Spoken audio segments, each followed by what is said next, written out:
my stream for the match against John Bartholomew. I have a few announcements to make before we start in about 10 minutes or so. But I just want to make sure that I'm live and that everything is working. So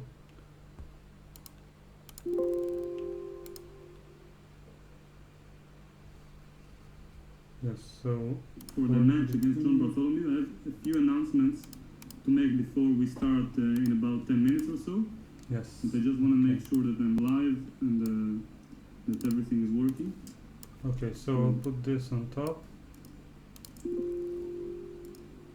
for now. So these are my announcements for the moment. I'll get on and start with them once I make sure everything is working.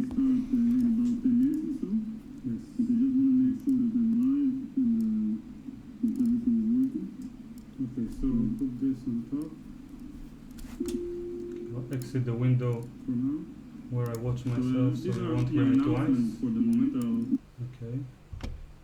Yeah, now it's better. So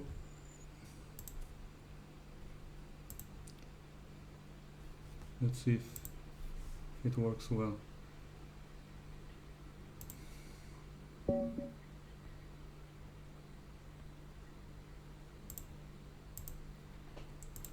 All right, so welcome, and this is, as I said earlier, the match that I'm playing against International Master John Bartholomew.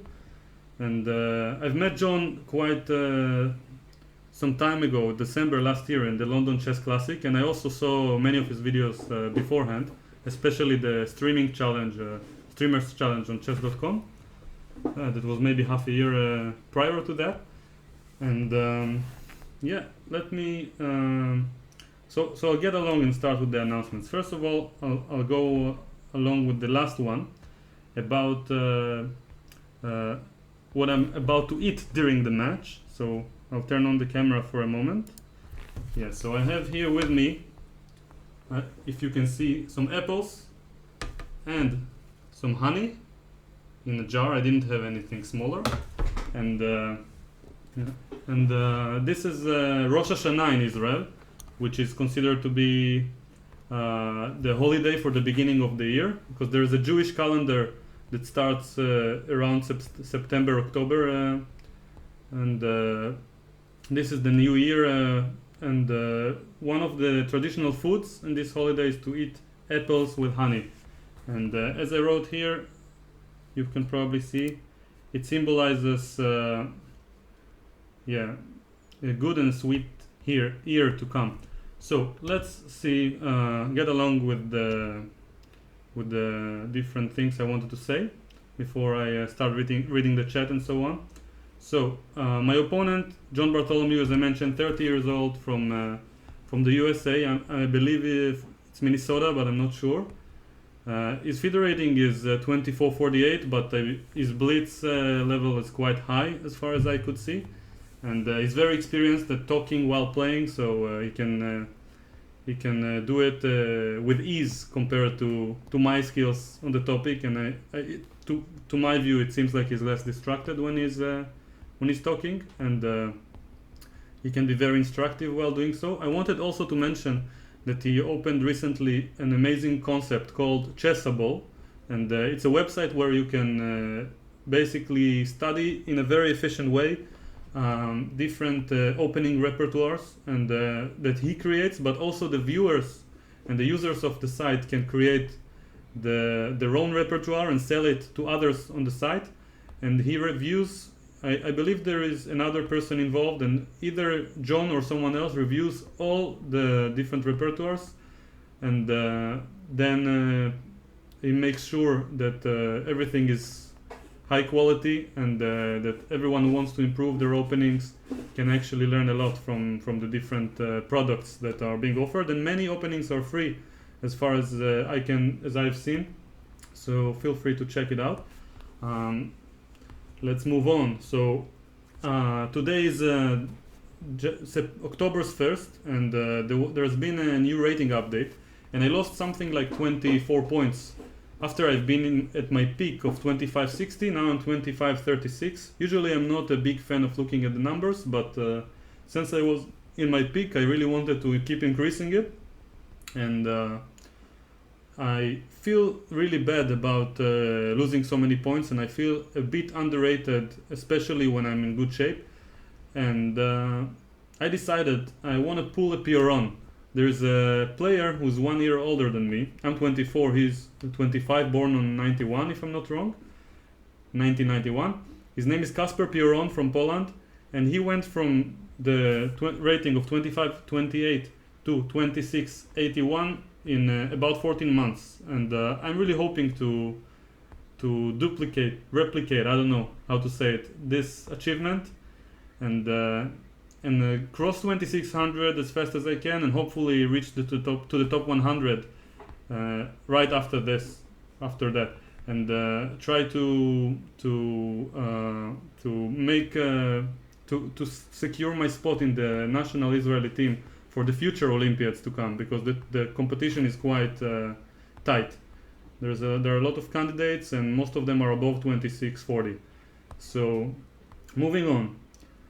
It changed my mind about analyzing my games. I had, in the 1000 subscriber special, I made a vote, and by the way, I discovered the better ways to create the poll, that I don't have to count each one separately, but that's off topic. So I made a vote about which type of content you'd like me to add on a regular basis to my Blitz videos, and the people chose analyzing my games, but as I wrote here, it's too much work for the moment, and I'll solve tactics instead, and just climbing the tactics ladder. There are many videos like this out there, and with that being said, I'll also mention what's the idea behind my channel later on, if I find the time for it. And obviously I'll do some live streams and some other live Blitz videos, so whatever comes to mind that can be fun for me to create and fun for the viewers to watch. And I hope that the viewers will forgive me after announcing that I'll analyze my games. It's just a bit too difficult with my schedule right now. But I do plan to analyze my games, hopefully, if I find the time, at the beginning of 2017, somewhere around January. And I'm not sure how exactly I'll do it and how often, but I have some plans about it, and I hope it will be going well. In addition, as I wrote, I opened a Facebook page, a Twitter account, and a Twitch channel, and I wrote here more or less what I'm going to do with them, so feel free to read. Right now I'm not active at any of them because I really don't know much about how to use those networks, the interface, and I still need to master all the different types of technology there are out there, especially hashtags. This is so mysterious to me. So with all this stuff in mind, I'm going to encourage you to subscribe or follow or link or like my pages, despite not having any real content just yet, but I will start uploading once I get the hang of it. So the idea behind my channel. So there are many YouTube channels out there, many different types of content, but they're all quite similar, and each one has their own unique way of teaching or entertaining while demonstrating some of their passion to chess. So I want to speak a little bit about my own channel, because I don't think I've seen anything else like it, and I'm not sure everyone understands what it is about. So the first thing I'll mention, but before I do, let me just check the chat. Yeah, the first thing I'll mention is that I myself am intending to be a professional chess player. I'm not sure if I'll manage to get to achieve, let's say, secure my spot at the elite. It's going to be very hard, but crossing 2650 FIDE and getting to the top 100, and maybe even more difficult, maintaining my spot, my status there, is a very big goal in my life and a dream that I want to come true. one day, and hopefully as quickly as possible, because it's not a very rewarding journey, but it is very fun for me. And this is something that I've been wanting for a long time, and I'm not going to let's say give up that easily or let myself be distracted. And the idea behind my channel is to grant the viewers some sort of a window to see what I'm doing in my daily routine. Obviously there are things that I'm doing that are related to opening analysis and some chess related work with friends who might be a little bit shy, that I'm not sharing with the viewers, or I just want like to share it myself. But a certain quite a good degree of what I'm doing is being shown, and in the core of my approach to chess there's opening work and opening analysis, and I am revealing my real openings in my play online, and I'm trying to play the best openings that I know, and to follow my analysis and to remember and find the best moves that I can, and truly go with the main lines, and maybe inspire some people to play my own openings. And obviously if I'll solve tactics, that's not only because I think it will benefit the viewers, but also or mainly because I believe it will benefit me in the process of becoming a better player. So whenever anyone asks me to do some videos about teaching how to play chess, or some material for beginners, maybe I'm not the right address at this point at least, because the main aspect of my videos is that I'm going to do things that improve me, and hopefully they will entertain and improve others in the process. So I'm glad I managed to get all this done in less than 20 minutes, because I started a bit late. And let's have a look at the chat before we start, see who is here. I have to scroll up a little bit. Yeah, okay, so I can get rid of this window. So we have the Lichess homepage. And now let's see how we're gonna start the match. It's one of my first live streams when I do a dual commentary match, so I'm not sure. So John seems to be ready,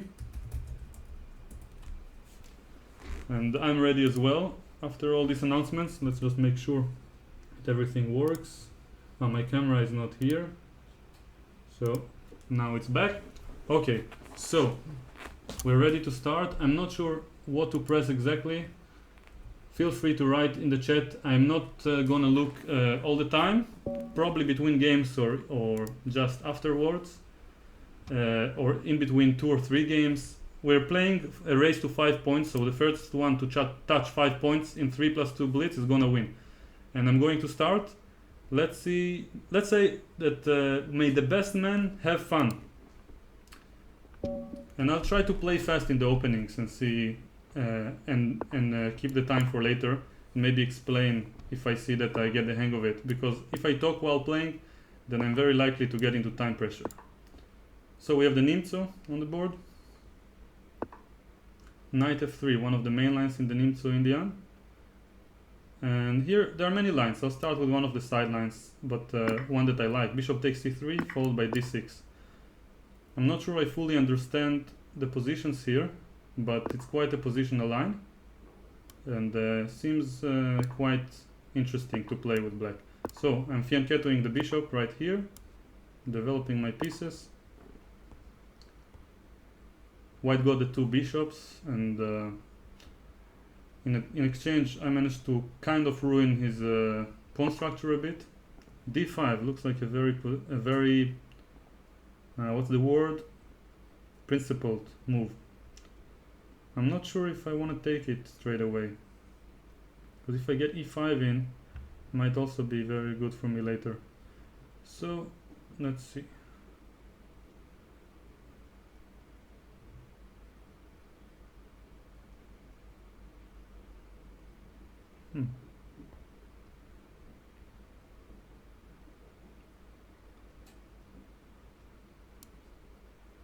I don't want to spend too much time thinking in the opening, so I think I'm gonna go with e5. just close the position. And usually when you have doubled pawns, it's not the best idea to move them forward. Now he wants to get his knight to f5. This is generally a good idea, and I don't have any real way to prevent it, so I think I'm just gonna castle. See what happens.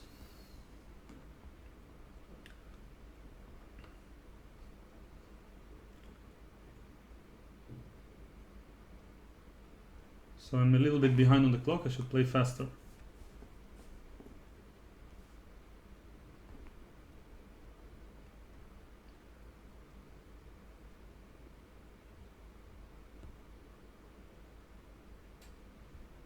John is thinking.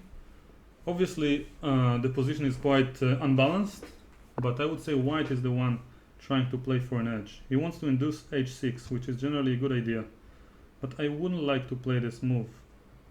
I'm not sure what else to do. It's gonna be difficult later if I play h6 to continue my development. Let's say if I want to go g6 later, so I'm gonna play this move, bishop to c8, preparing against some knight f5 related ideas. If a4, maybe a5 to block the pawns, and I'm counting on some counterplay against these guys. Maybe bishop a6 later is a good place to put it. Okay, so knight c5 seems like a decent idea, although queen f3 is possible for him. So queen e2, yeah. I'll probably have to play h6 at some point, so better do it now. He's coming for me with f4. Seems like a healthy King's Indian for John.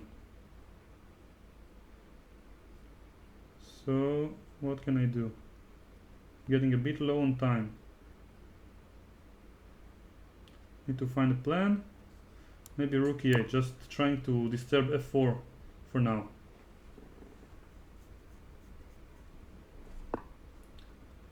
Okay. Need to find the right plan, but I'm not sure where to put my pieces. So he has a clear plan of pushing f4, and I only hope that his weaknesses will be exploited one day in the future, but not sure how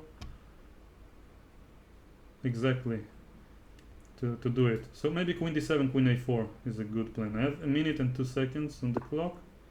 Bishop c1. Not sure what he wants, maybe to fight against my knight. I'm allowing knight f5 perhaps, but then queen a4 would be interesting. Bishop a3, trying to get my knight so he can push f4 later, I assume. And f4 is on the board. Now I need to find the right response. Probably bishop a6 is a good idea. Opponent c4 is under heavy fire, and he needs to get his attack going before it's too late. So I'll take with the rook. Knight f5, probably threatening knight h6 is an idea for him. Feels like my position is good, but my clock situation is something I don't like. I'm glad I have the 2 seconds increment on my side, so I can't complain that much. Okay, I'm gonna offer the exchange of queens. Have to be careful of bishop f1 ideas if he moves the queen. And rook takes f6 also looks dangerous for me, so suddenly the position is not that simple. Queen takes e3, just grabbing all his pawns while I can. Queen d4 is an idea, so probably knight f5 is good. And then I'm gonna have to find a spot for my knight. Okay, now I can check. Probably go queen d4. Should go back. 33 seconds. Am I getting the increment? I think I am. So I'm offering the exchange of queens. And he accepts. Okay, rook d8. Preparing rook b1 check in case he captures. I wanna defend actively. Yeah, now knight h6 is a threat as mentioned. I think I can afford to ignore it. Can also, he wants to take this pawn. Okay, so I'll just move it forward. 22 seconds. I hope I'm getting the increment. Yes. Okay. So what to do? He wants rook c7, go king g7 first, and then maybe protect this pawn and see where we go from here. Actually, rook c7 wasn't that big of a threat, but okay, what to do? Have to play now to do something. This pawn was much more dangerous had I just moved it forward. Okay, 17 seconds. Have to find the right way to put my pieces. 15 seconds. My position is better, but I'm not sure how to proceed. I'll go a4, try to get a3 in. Maybe rook b2, but yeah, f5 was working actually. Now that I think about it. Okay, I'll get a3 in. Rook c3 is probably an idea. Now rook b2. And he went back. Okay. What can I do? Okay, I'll go f5. If he takes, I want to take an fe. Just going back. 14 seconds, but I feel like it should be enough to capture his pawns and try to win. Rook a7 is a good way to defend now. Yes, okay. Take this pawn before it becomes dangerous. 10 seconds. Okay, I should stop talking.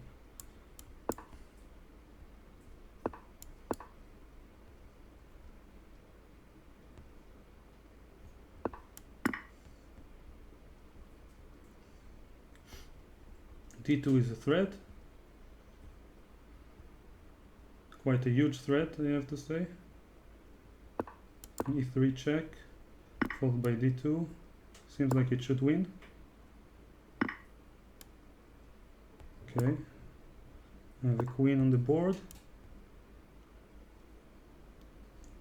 Okay. I think I should be able to grab his bishop with checks. So this looks like it should work. Okay. Got his bishop.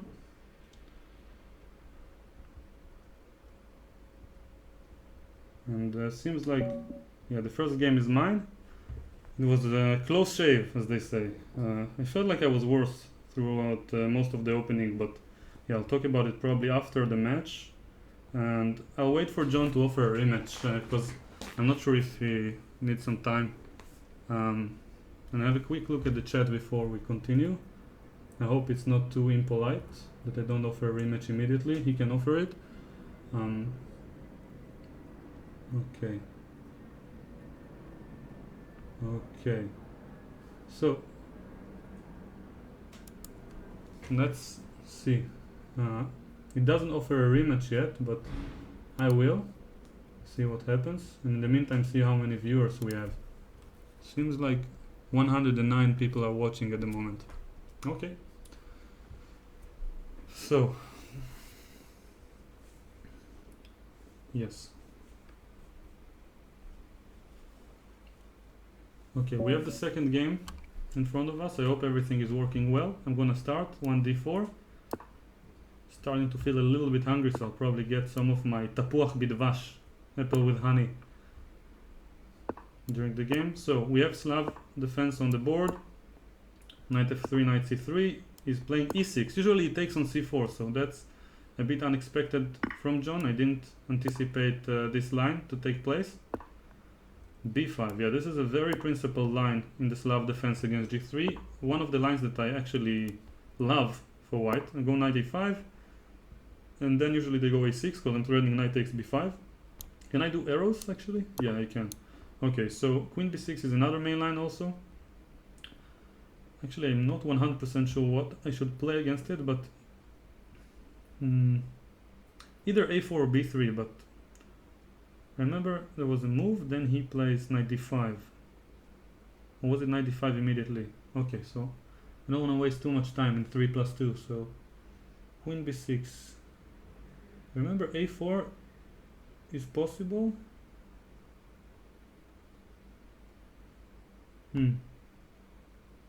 It's hard to tell.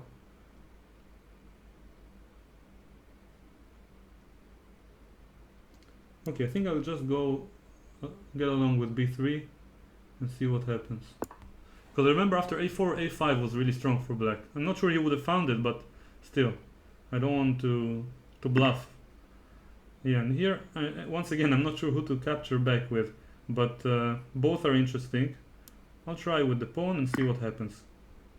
And this is the typical position that normally we get in this line. That black is a pawn up, but white has some initiative, at least I hope. Because I'm not sure. This position with pawn on a6 and queen on d8 was definitely theoretical and considered to be very interesting, a very interesting attempt for white for advantage. And here I'm really, really unsure. Normally speaking, they go knight d7, yeah, then try to get rook d8 in, and yeah, so I think I'll develop my bishop now, allow him to take, but hoping to get the e and knight d4. I have to be quick.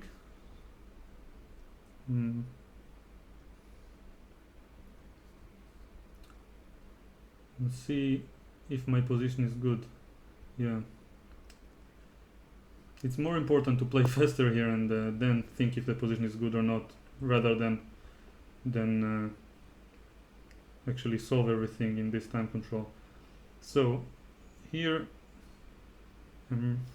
seems like black is extremely principled. He's trying to get the most out of the opening.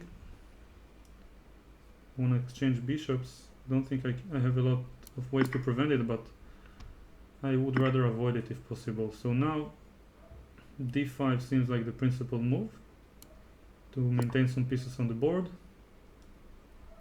He's probably gonna go e5, and I have to find a good way to develop my pieces.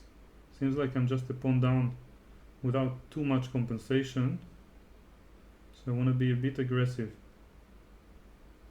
Okay, so I'll start with queen d3, just trying to develop with tempo on this pawn. I'm once again a lot behind on the clock, as I'm usually in my Blitz videos, but since this is a match, I would like to be a bit more, let's say, educated in my Blitz play. Yeah, now I really want to annoy my opponent, so create some threats. So why don't I start with knight e4, see what happens.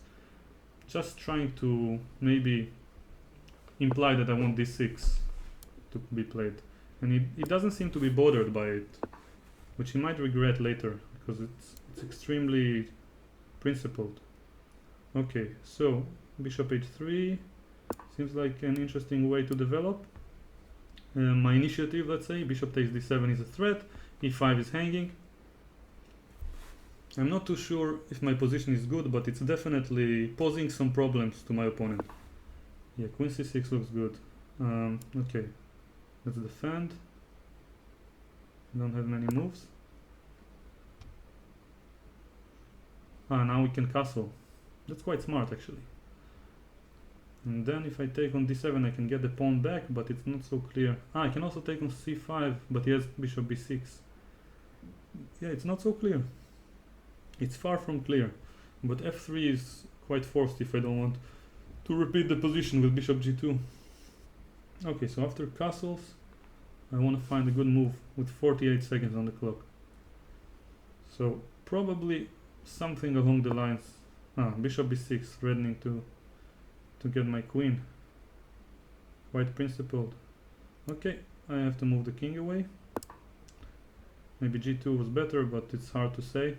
It's always hard to tell in advance. But the problem is now that I have knight g5 if he castles. So yeah, so he tries to prevent it. And I believe a good way to play is just to develop my rook. Just to put some pressure on c5. Bishop d7, knight c5 is another idea now if he castles. So he tries to prevent it. Maybe I can take and go b4. Looks very interesting. Then e4. Okay, I can't lose on time, so if it loses, then so be it. Let's try. See what happens. Actually, e4 is extremely strong.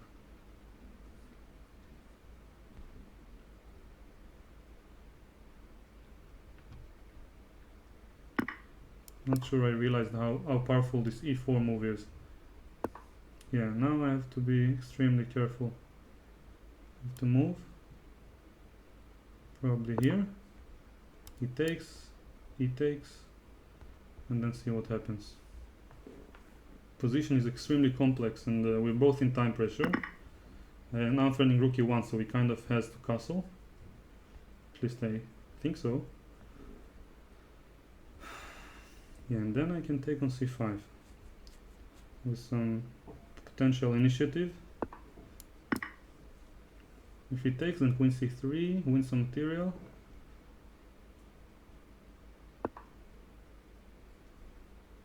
Alright.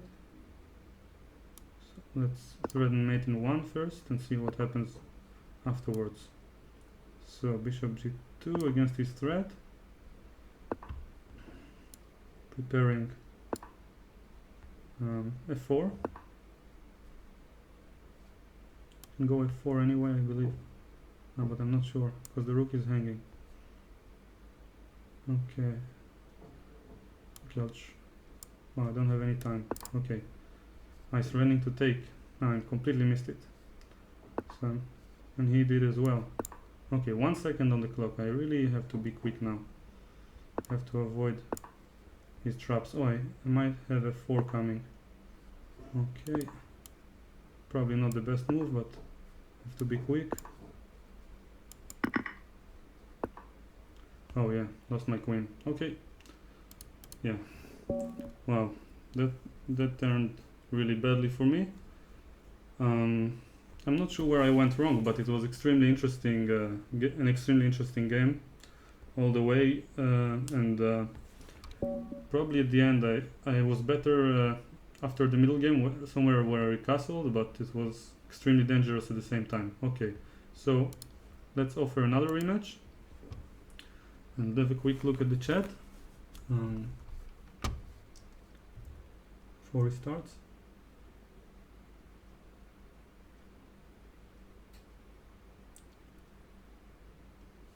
Okay, so I'm waiting for John to accept, and I actually need some time to relax, maybe to breathe. Usually in real chess you have a day to relax after a loss, and then you can come fresh, and you also sleep normally between the games, and the body sort of gets a restart. But after losing in Blitz, if you play immediately another game, then it can be quite difficult to have this mind shift and just be objective suddenly. Okay, so I'm gonna play the same line and hope I get a good position and see what he does, and play maybe a bit faster in the opening. Okay, knight f3. Let's try something else this time. I'm gonna go with b6, which is the main line. Bishop g5 is the most common move here. There are many options for white.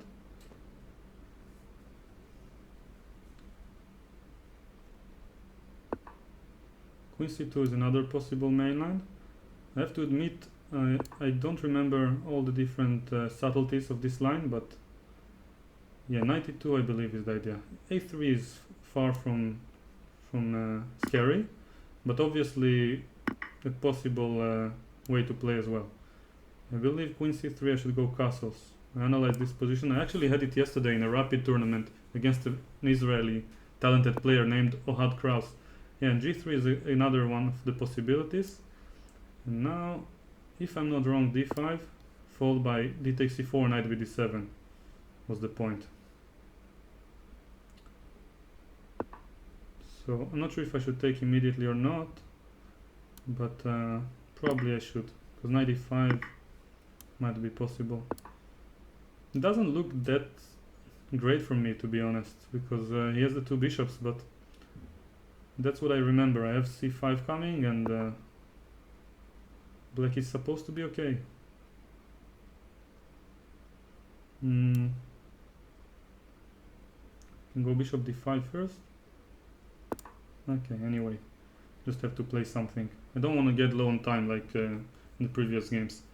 So if I'm not wrong and this is the position that I analyzed, then now the evaluation is more or less equal, and yeah, there's a very rich game ahead. And it takes, I should probably just grab it. Bishop d5, bishop a6 are in the air, so I would probably move the knight. Let's have one of my apples with some honey. Not sure if everyone can see it, so yeah, dipped in honey.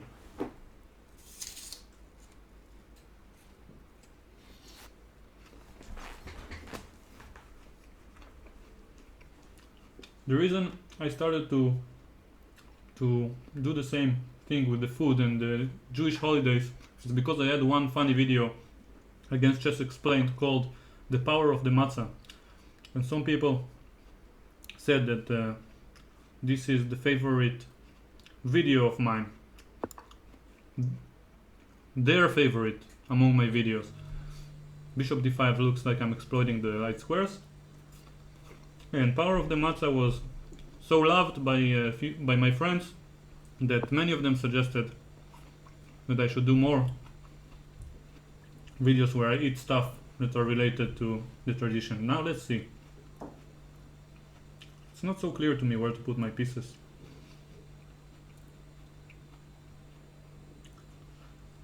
So, and he does have the two bishops on his side. Alright, so I really wanna prevent his counterplay, but I'm not sure how.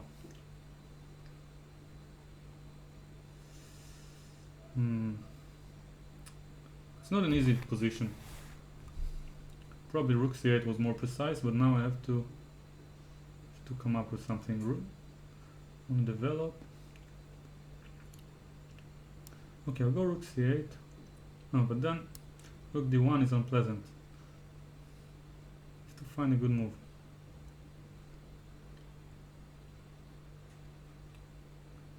Okay.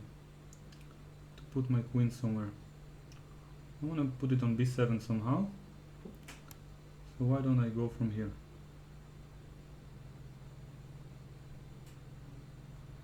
I'm thinking too long. Taking too long to make simple decisions, or decisions that should be simple.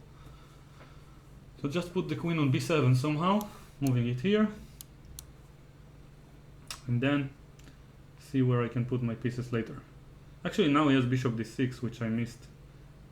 It's not that pleasant for me, but I guess it should be fine. Okay, queen b7, then bishop d6. But it doesn't have a threat, so I'll go rook d8 first. Okay, and then queen b7 on the next move.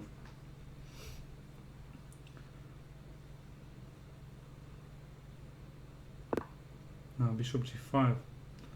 Yeah, that's a bit annoying, but I have to allow the capture. Alright. So probably queen e7 was more to the point. But as a friend of mine once said from France, it's too late to apologize. So if it takes, I'm gonna take back. Yeah, I'm not sure I like my position too much, but I have to play something. Okay, just defend my weak pawn on f6, hoping to get a 5 in, maybe. Not sure. Time pressure is looming.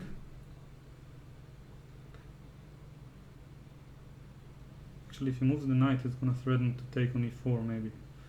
So, okay, rook c8. Maybe f5 is an idea. Just have everything under some protection. Yeah, now I want to grab my bishop. My knight. Okay. What can I do? I don't want to move it. And f5. I think it should work, but then f3 maybe can be annoying. Okay. This could be a blunder. This looks like it might be a blunder, yeah, but anyway, to find a move.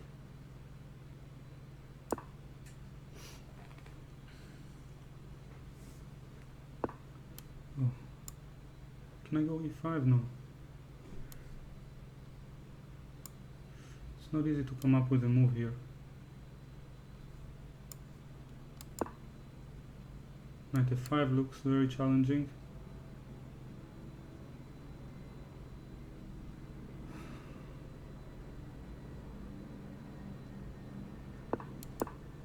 No, knight h4. Some tactics in the air. Okay. Oh man. This is challenging. Wow, the knight is trapped. Wow. This is so bad. Am I trapping his queen?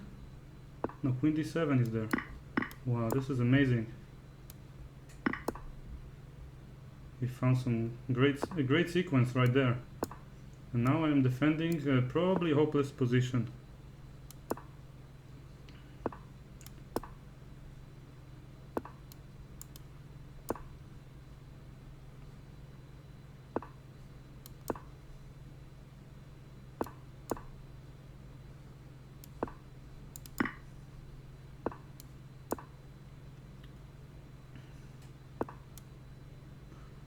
To be extremely careful now. Many of my pieces are kind of hanging. Oh man, this looks really bad. I'm nervous. My knight is kind of trapped, yeah. Oh man, this is terrible. I cannot save it, I have to give up the exchange. The position is just lost. Okay, I'll try to continue just a bit, see what happens next.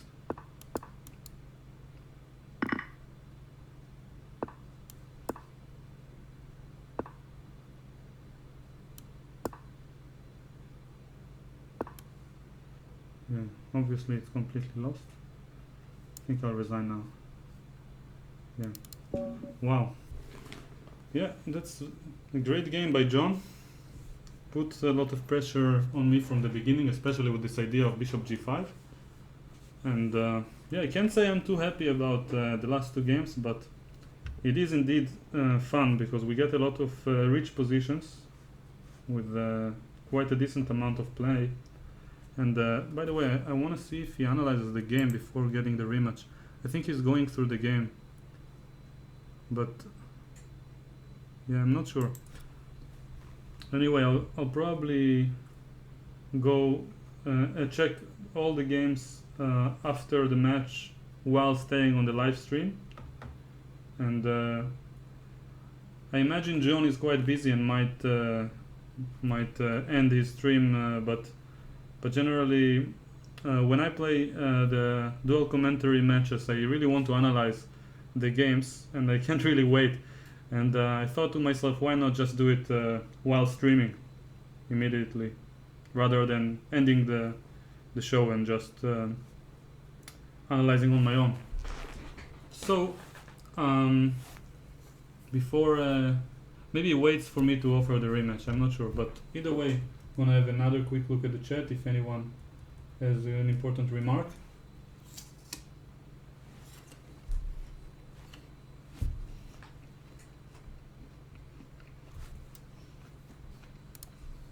Okay, so I'll offer a rematch.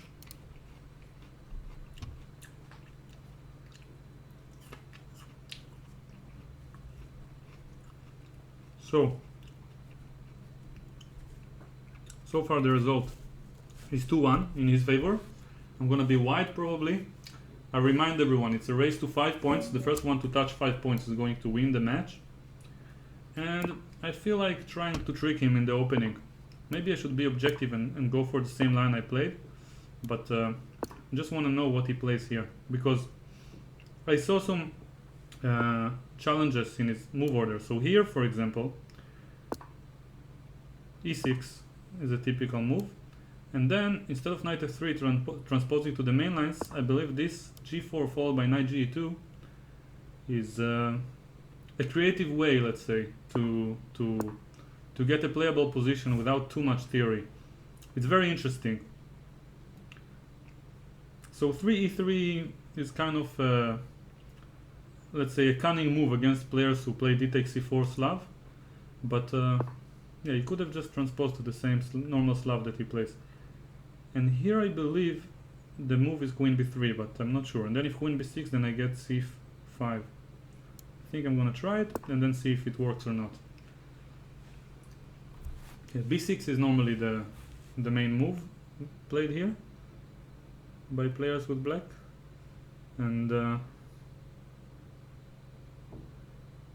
don't remember how, but somehow people maybe here actually, if b6, bishop g2, then knight e7 and e4, I believe should be the line I looked at once.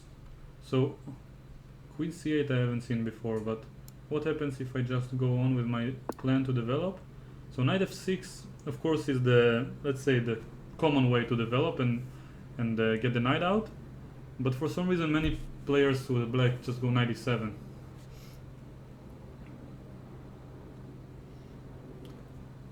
I wish I knew the difference so I can exploit it in the opening. And actually the sideline, I'm not sure if the position is better for white or not.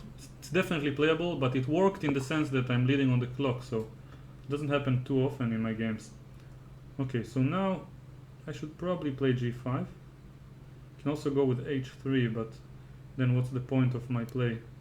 Doesn't seem very principled. So I'll just go ahead with g5 and see what he does. Knight h5. Yeah, and here e4 should be the plan for white. Otherwise I don't see why I did, or any way to justify my play. So maybe this knight on h5 is not as good as it should be, and it's the reason why they go knight e7. I don't know, but this game will probably not be the reason to, or the final proof on the topic. So let's see. Now he wants to castle. I don't have any direct way to prevent it or to challenge him, so I think I should just develop. So this knight on h5 is actually quite annoying to me. So I'm gonna go here and try to exchange it, and maybe get knight g3 and h4 in case he castles.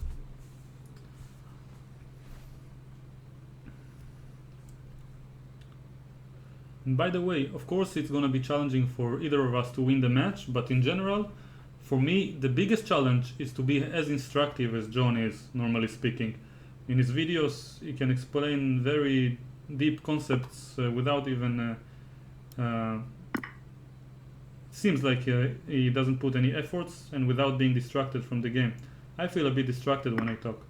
So here, yeah, my idea was to get h5 in somehow. He wants to give a check also, so should probably take it into account. But okay, actually it's not that scary, or is it? Might be. Okay, I'll just put the bishop here because it's a good square for it, and see what he does. Have to play faster.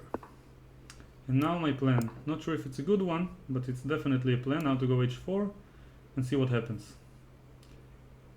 I feel a little bit underdeveloped, but yeah, I'm not sure if it's the case, because h5 is a threat, and I can castle short even if I want at any point. So yeah. By the way, I'm wearing a jacket in the summer, And in the last stream I was wearing a coat, and the reason is because it's hot here, so I turn on the air conditioning and then it becomes quite cold. So feel free to judge. So let's see, h5, bishop f5. Okay, I'm gonna play it and then see what happens.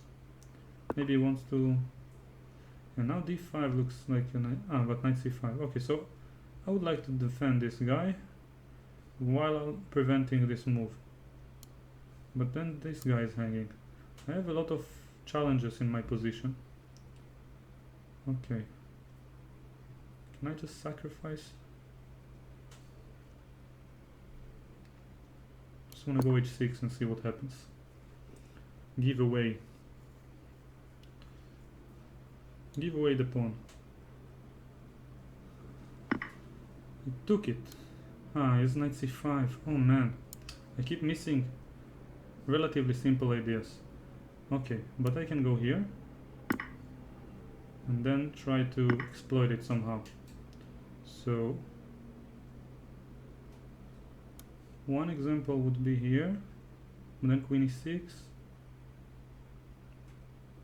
It's hard to say what's happening. Okay, I accept the challenge. I take it and see what happens next. Queen e6 check, and go bishop e3 perhaps. Knight c5. Yeah, he has f4. So I probably should exchange queens anyway. That's too bad. I really wanted to avoid it, especially in this move order, now that this pawn is hanging.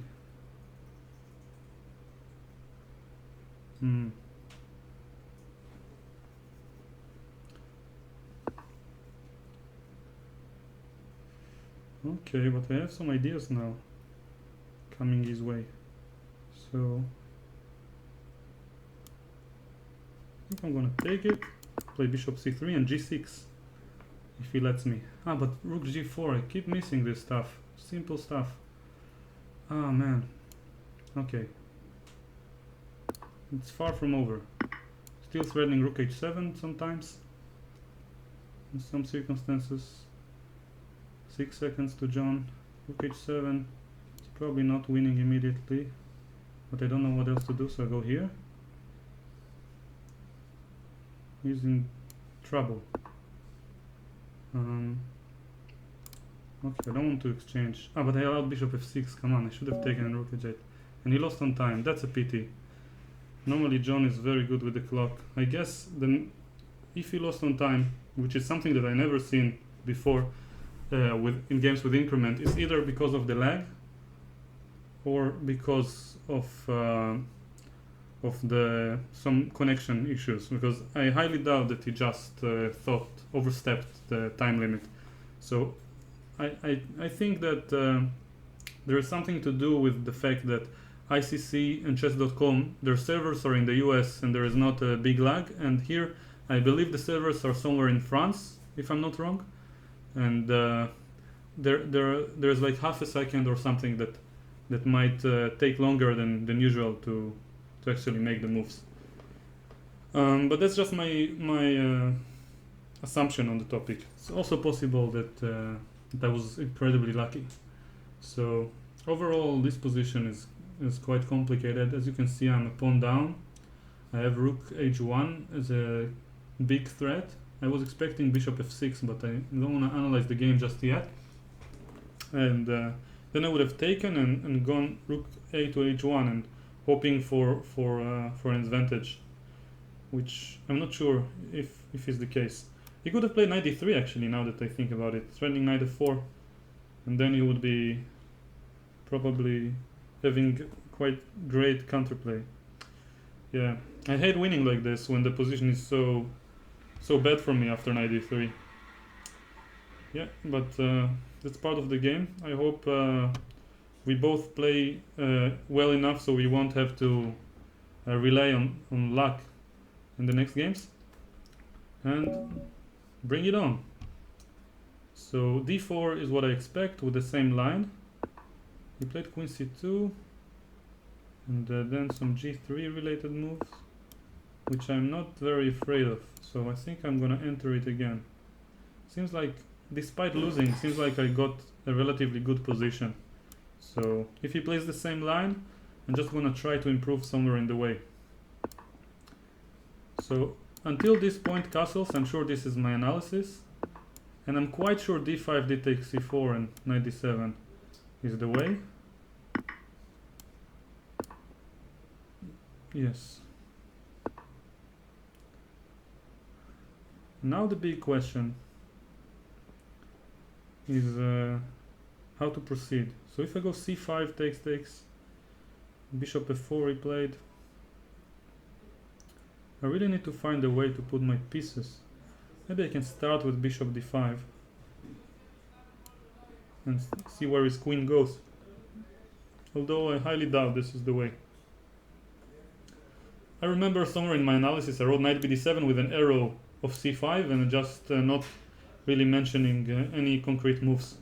So it could be a completely different position and I'm just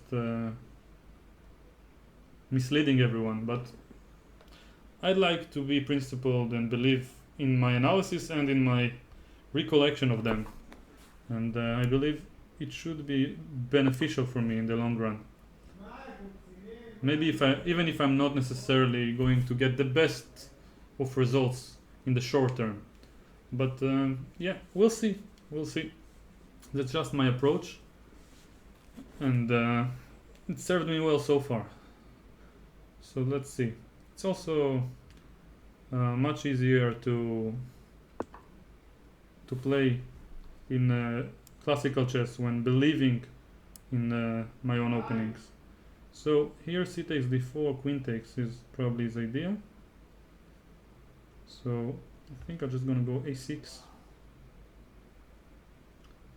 I don't really see bishop d6 might be an idea, then b5.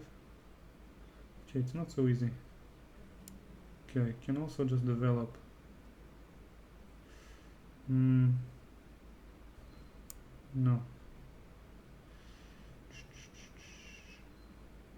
What can I play? Takes. Knight c5 moves.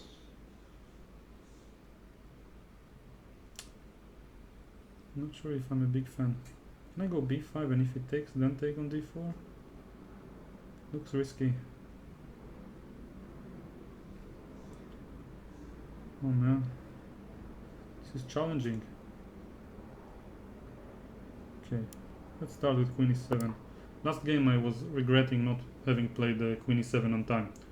So bishop d6 is an idea. His play is relatively simple. He just goes bishop f4 against everything and hoping the two bishops will be enough for an advantage, which sometimes work. It's not easy in Blitz to play the most objective moves, and there is a lot of value to positions that aren't necessarily objectively better but practically better, which means it's easier to make moves despite let's say if analyzing with computer having the evaluation of 0-0 or something close to equality. And then there are different equal positions with different human value, and in this particular situation, from my current experience, I can safely say that white seems to be practically less challenged, but I'll have to ask John afterwards what he thinks about it. The apple is glued to the honey. Okay.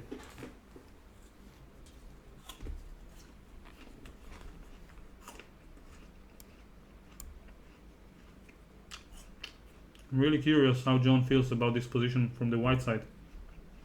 If he takes, by the way, and now I can get queen b7 in, like I wanted in the last game, but it feels like the circumstances are much more friendly for me.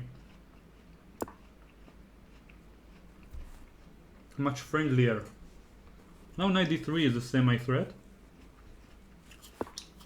which he missed, but then again he might not have because b6 is hanging. So I'm gonna go with rook c8. Which rook though? Let's go with this one.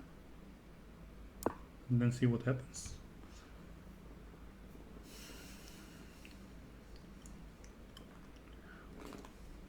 We're both very short on the clock.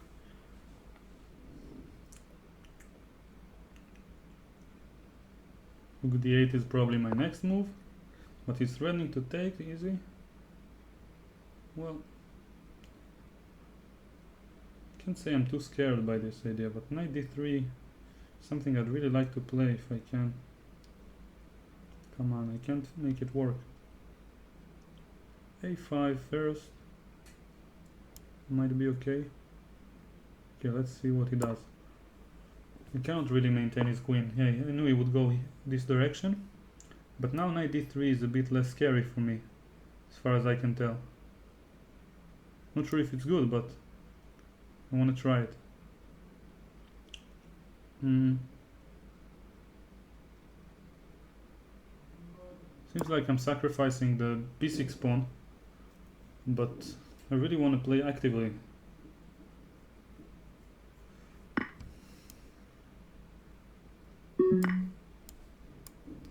Yeah, he's gonna grab it. That's my gamble.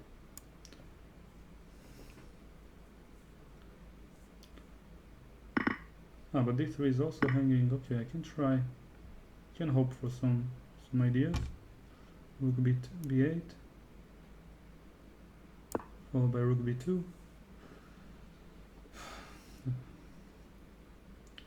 So at this point I'm glad.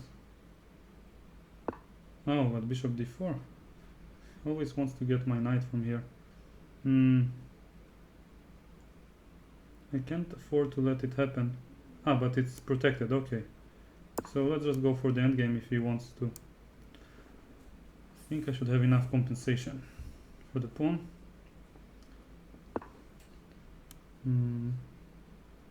Okay.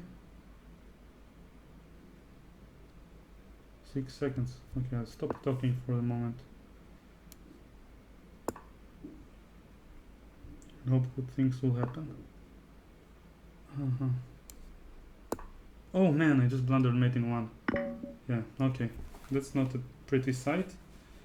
But I had 1 second on the clock and I was a bit nervous. What could have been a better move? I'm a pawn down, but I should have some compensation. Maybe queen back to f3. Attacking d3. It's hard to say. But yeah, rook b3 was definitely not the move. Okay, so John is leading once again. And it was a very interesting game. I think I'll repeat the same opening from the previous game since it seemed to induce some thinking from his side. And yeah, let's see. I see I got a message on Skype. Let's see. So yeah. All right. So it seems like some friend told me on Skype that my head was not in the center of the screen, so I probably should move. Yeah, and maybe move this a little bit like this. Hope it's good. So now waiting for the next game. So my guess is that John is checking the games right afterwards, very briefly, so that he doesn't have to do it later, which makes a lot of sense since we just finished it and everyone remembers what happened. Yeah, I guess what I fear is that once I start to analyze, it's hard for me to finish it rapidly, and then it's hard to go on with the next game until I have finished analyzing. So I'll play the same opening and hope to confuse him a little bit more, and he repeats as well.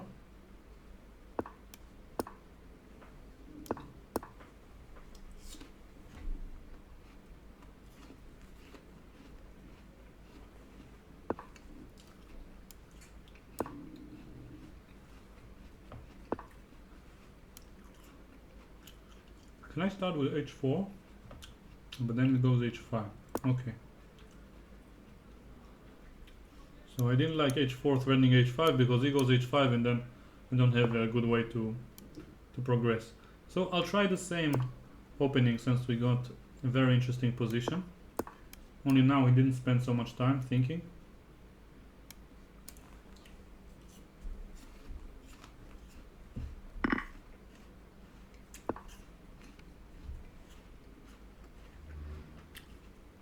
So I remember playing h4 previously. This time around I want to start with knight g3.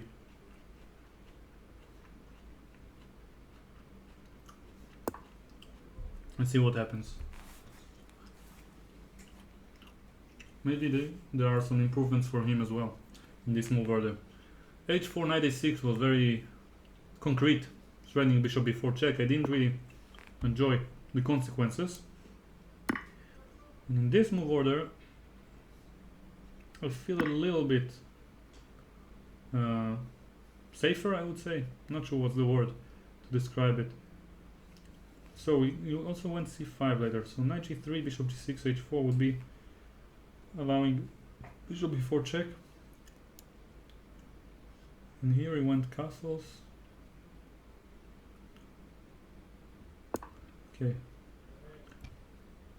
I'd like to repeat the same line. I believe it should have been good for me somehow, but just have to find how.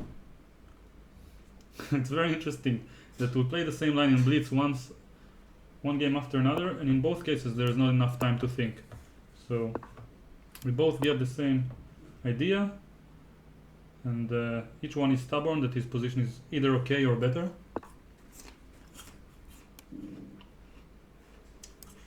Yeah, knight b4 is coming if I protect this pawn. So I think this time I'm gonna protect it straight away without playing h5, so this pawn won't be hanging. Let's see what this move will yield, if that's even correct English. Would yield? I don't know. So yeah, starting to feel excited about my position. Seems like I wasn't too happy in the previous games, but now I feel like I'm really having a chance to attack. I really like attacking when I have a chance, especially when the opponent doesn't have too much time to find the best defense.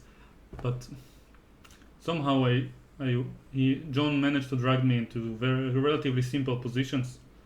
As someone in the chat, I believe, mentioned, somewhat Karpovian.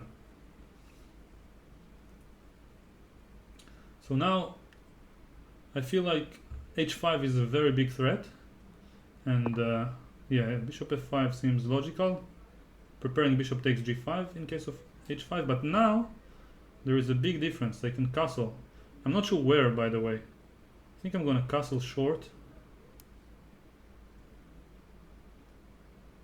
Yeah, and just hope that my position is better, since his bishop is a bit oddly placed on f5.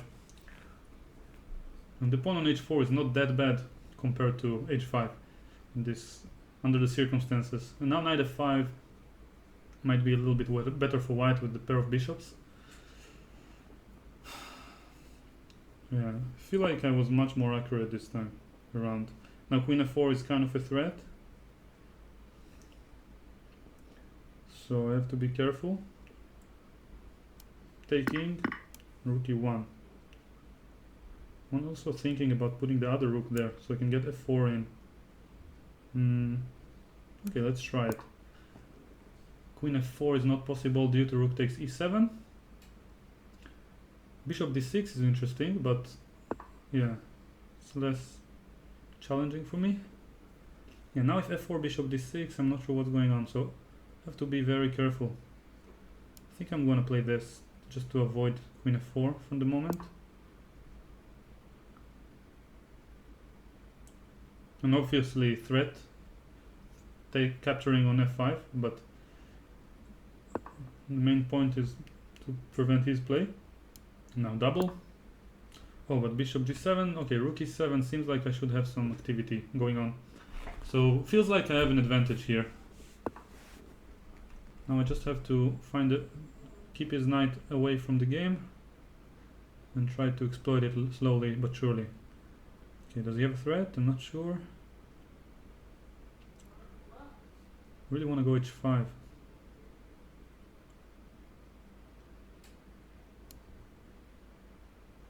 Okay. If I don't see a reason why not, then I should do it. But okay, this pawn is a little bit weaker now. But okay, now I'll go h6. It's not the most solid approach, but I want to attack. Really want to attack him. Okay, knight e6 is an idea for him, so try to break in the center. And I want to somehow get to this diagonal and continue my attack. Not sure how. Bishop takes and rook takes looks like a good idea for me. Pawn takes is a bit less convincing, but also interesting.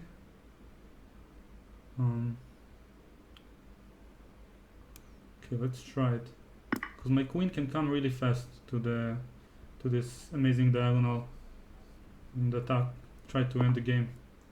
Okay, wants to extend the bishop. I wouldn't like that. I don't have a lot of time.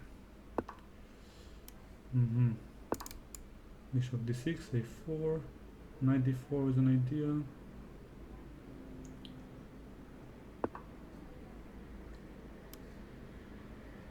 Okay, moving backwards, but I feel like my attack is coming. It's my turn? f4. Oh, f4 was played. Okay, let's go here. He had knight d4 actually, but then queen c3 might have been good for me. Okay, I don't see a big threat for him. Now queen d4 is possible. Finally, knight d8, bishop c3, seems like it should be better. Don't see a defense. Seems like managed to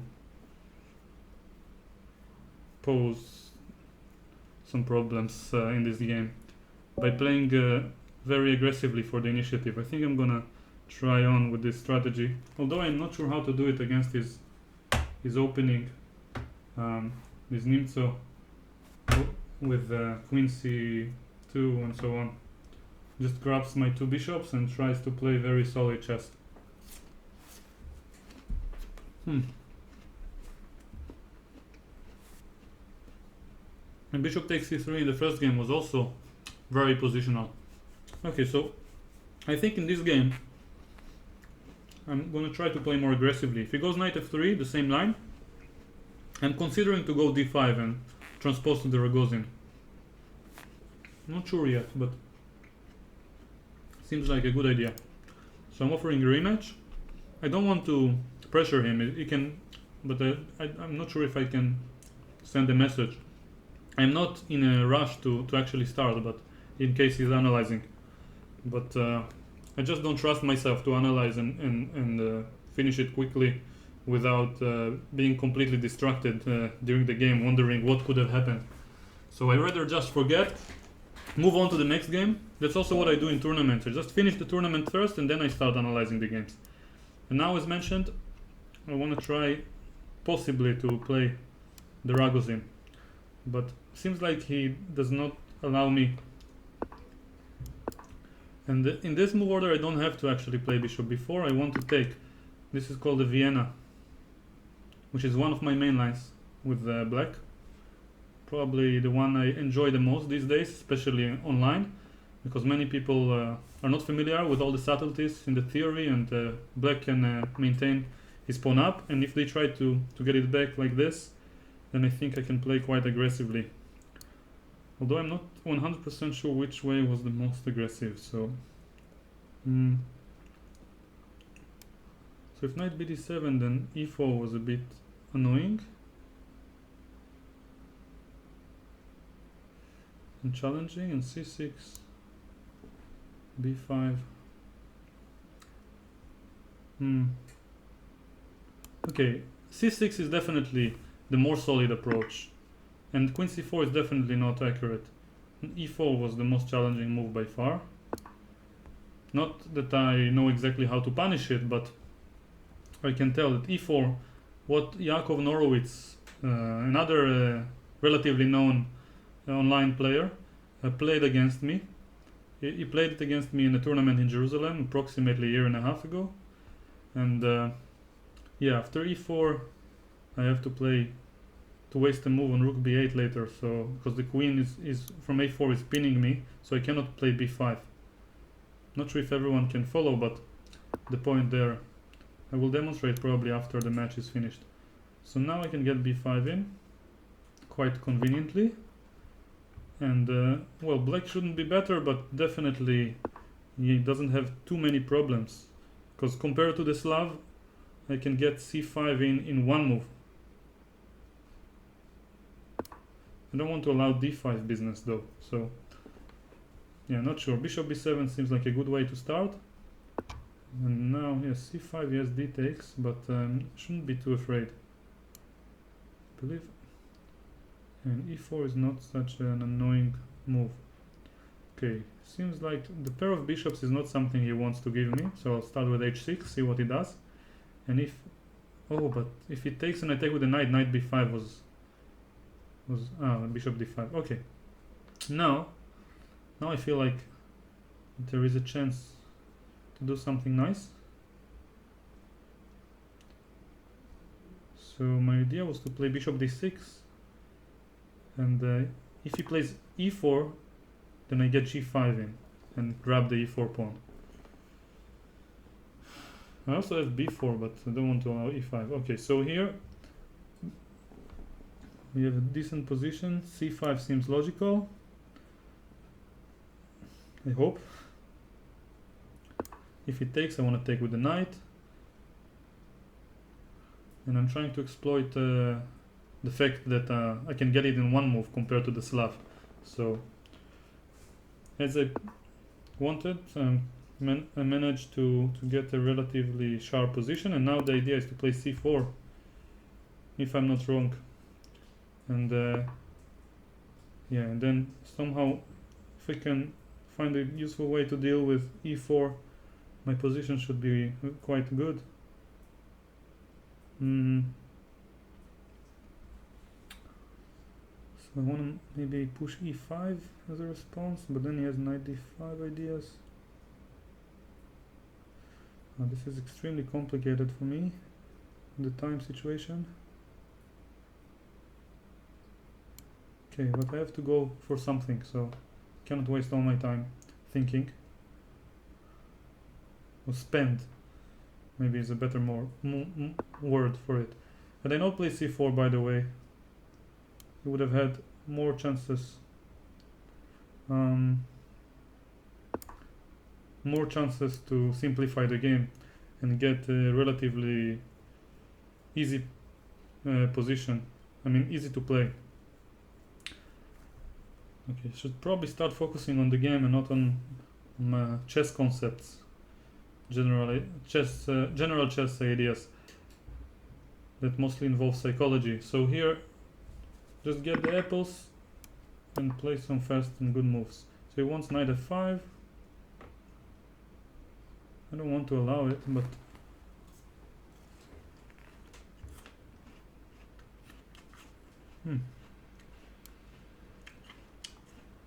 okay.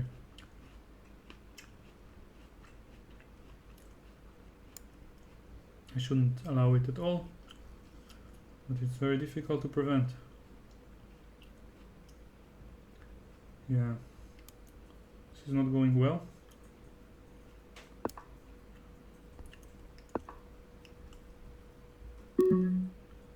Don't have much time left. Should probably castle, despite how ugly it looks. 17 seconds, he has more than a minute advantage. Oh, f4 is just frightening. Looks like I'm completely lost after f4, yeah. Completely missed this one. Oh man. There's just no chance. Okay, I have to play something. It's terrible, but I have to try before completely giving up. This would put me in a weird situation to win the match, but I have to try. For now, 2 pawns for the piece, it's not a lot.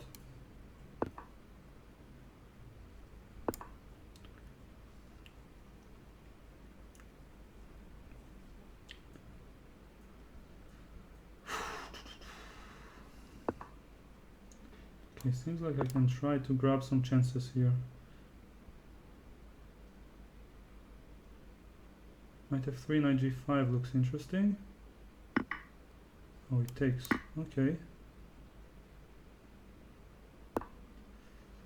Okay, this pawn can't be too important in this moment. It might be, but I can't afford to defend it.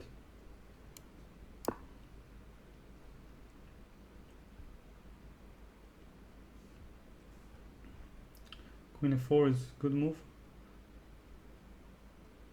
I believe. A really annoying move to face. Yeah, knight g5 is just terrible. I missed it. I can try to get away with it, but alright.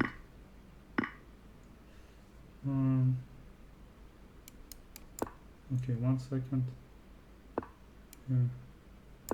Okay, this is just completely lost, obviously. I have to fight. Oh man, let's blunder this. Probably, yeah, okay. Well, good handling of the position by John. Can't say I'm too happy with what happened, but I like the strategy of trying to play, let's say, more principled. Or maybe a better way to describe it is to play more aggressive chess, just like my namesake. So have a quick look at the chat.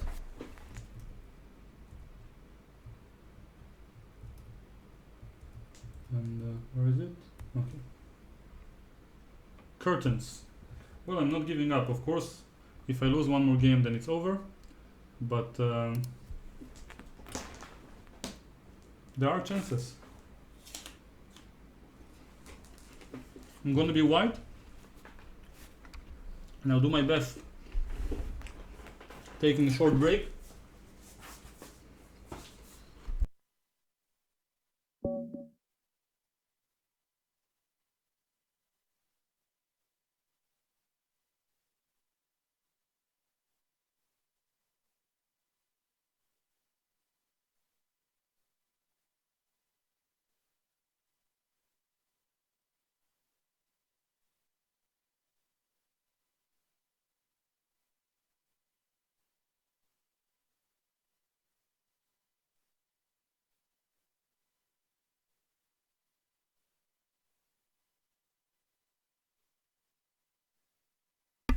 Yeah, excuse me. So let's start with the same idea. This line had some psychological effect on my opponent, so I hope it will turn out good for me. And now it's changing his line, which is a line I didn't see him play before. But now that I look at the move order, I realize that the position is not something I really tricked him, I would say. Alright, so what can I do? In this move order I can take, actually. Yeah. Normally a more precise move order for black is to take on c4 first, and then play knight d7. And now I sort of get this Botvinnik variation, which is very aggressive. The Botvinnik system of the Queen's Gambit declined. Obviously my bishop is on c1 and not on g5, that should be in black's favor. But it is very challenging nevertheless. At least practically, especially in Blitz. So I'm hoping to have some attacking chances in this game. So my plan is castle f3 and possibly pushing e4 later. Another plan is also to get queen e1 and g4. Okay, in this situation probably I shouldn't rush with e4, but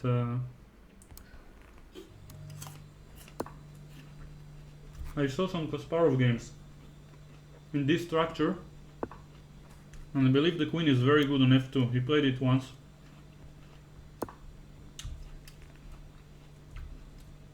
From d2 to f2, but obviously the bishop was on g5, but yeah. I just want to play a lot of useful moves and see what happens.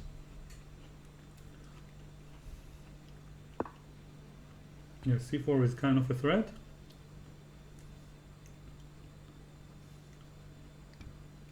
So I think I'm gonna go a3.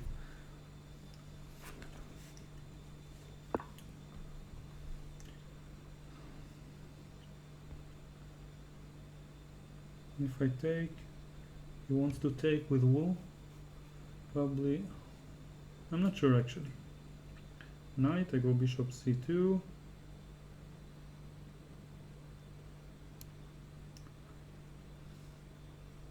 I don't like bishop d2, so I'll take first. My position is very interesting. So I feel like at least it's gonna be very unbalanced. So bishop takes, my idea was to play b4. Can go knight d4 immediately also. But I would like him not to have the possibility to take on d4 now. So after he moves back, then maybe I'll put the knight where it belongs. Yeah. Queen e7 is a bit annoying, actually. Okay, but I have the f5 square for the knight, so yeah. No, but this one is challenging. Okay. If you say A, then you must say B. Don't like what I'm saying, but yeah. Now this knight is a bit loose, but I want to attack.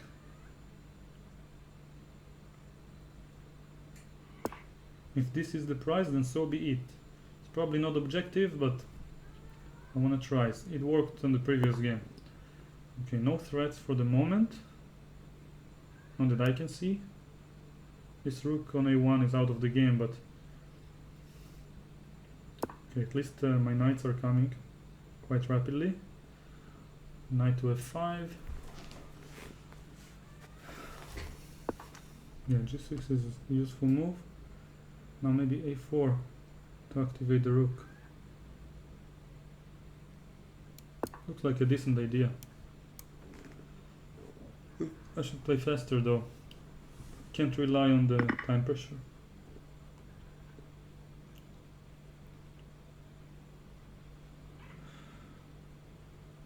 So, what is the plan?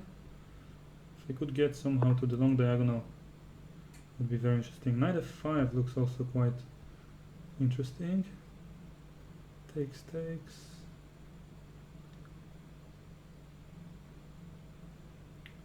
Well, can't say it's winning by force.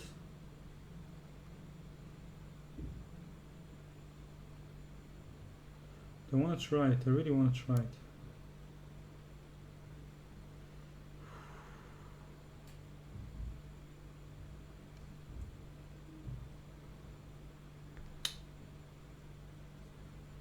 Okay.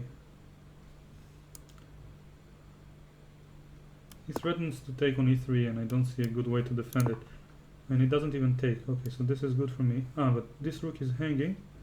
Although I can't say I care too much at this point about the rook. Having queen h4 with some threats. Bishop d8 is annoying. Alright. The rook is hanging. Queen h6 threatens mate. Can he prevent it? I'm not too sure. Let's try. Knight h5 is definitely preventing the mate for now. g4.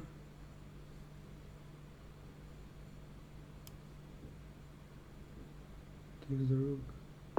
Okay, no time left. Bishop f6 obviously. Yes, it shouldn't work, but I'm gonna try. Attacking is fun.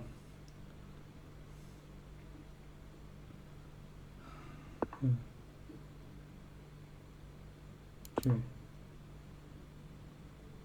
96 is an idea. Looks like a good move. And my opponent, I don't have any time left. Oh, my queen is hanging. Completely missed it. Oh man, this is terrible. I'm sure he saw it, but yeah, this is just completely lost. What can I say? Okay, should resign, but I'll do it later. Yeah, that shouldn't be the best way to end the match. By blundering the queen.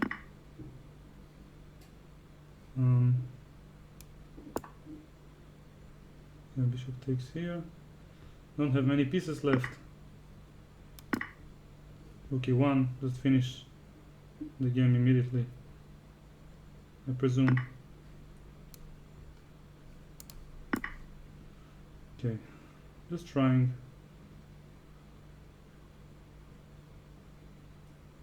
It's probably completely lost, but rook e1, queen e1, whatever. Yeah, queen b2 is check. And I don't even have any threat. Bishop takes d4, for example. I'm out of pieces. Yeah, I can get his queen now, but it doesn't matter that much. It's a funny way to still two rooks down and some pawns. So this was interesting. I'll resign now.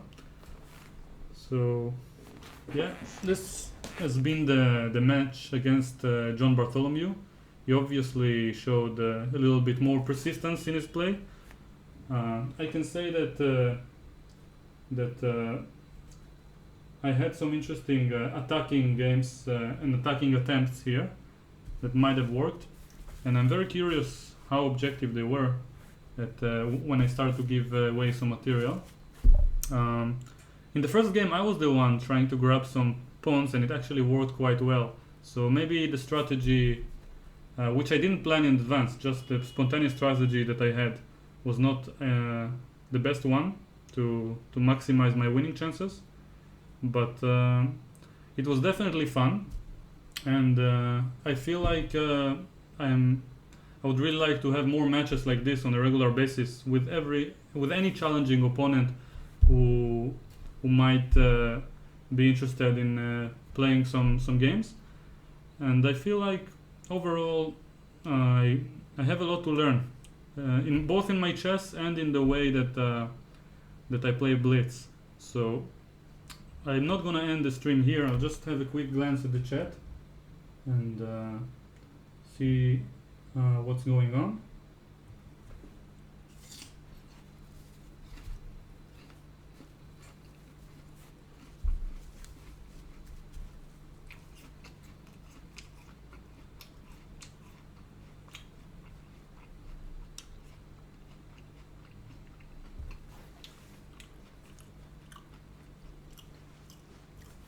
Okay, so yeah, so I don't see any particular questions, but as I said, it was very fun. Now I'm gonna look at the games. Feel free to stick around. And I'm not a very big expert when it comes to Leech's interface, but I have a plan to make a separate live stream with one of the Leech's representatives who might teach me in the live stream how to use all the different features, and I hope people who will watch it will also be able to learn from it. Let's have a quick look at the games, but be warned, once I start looking at the game, probably I'm not gonna do it in 2 minutes, let's say, this at least. So first of all, I'll press on my name. I believe this is how it's done.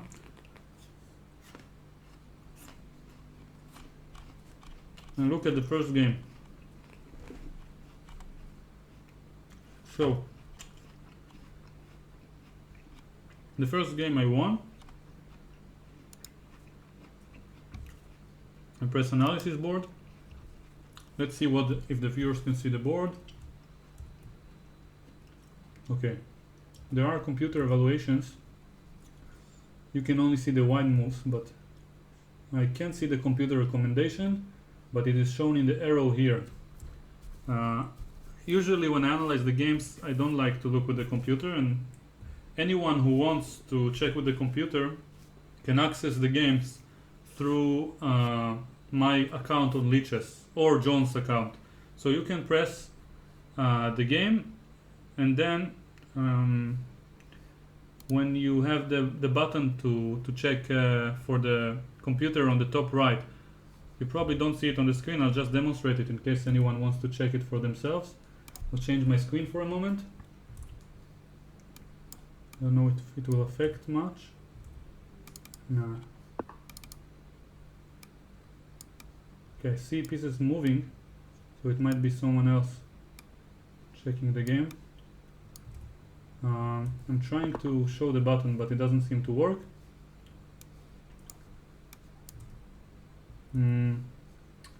Anyway, just there is a green button on the top right of the screen. You can press to see some stockfish analysis, and it usually gives only the evaluations, and you can ask it in the settings to mark just like now with an arrow what it thinks to be the best move and the evaluation.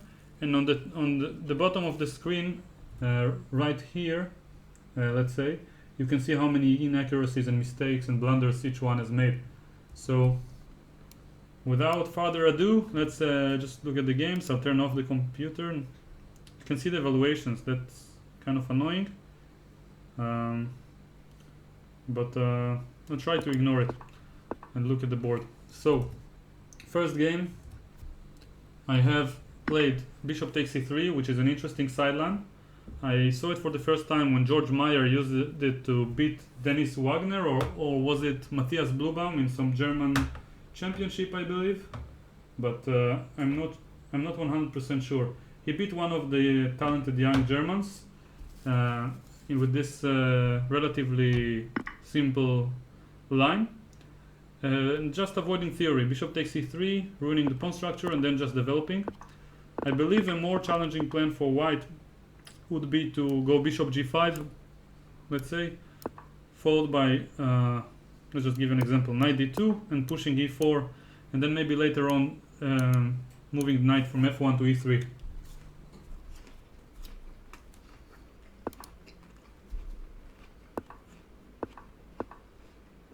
So John played more or less the same moves here,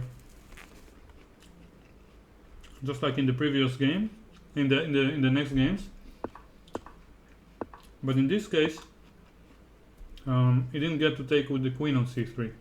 He has more tempi, more time to develop, but he tried to use it to get d5 in, to strike the iron while it's hot, as they say. So here, the first challenge for me is whether to take or not.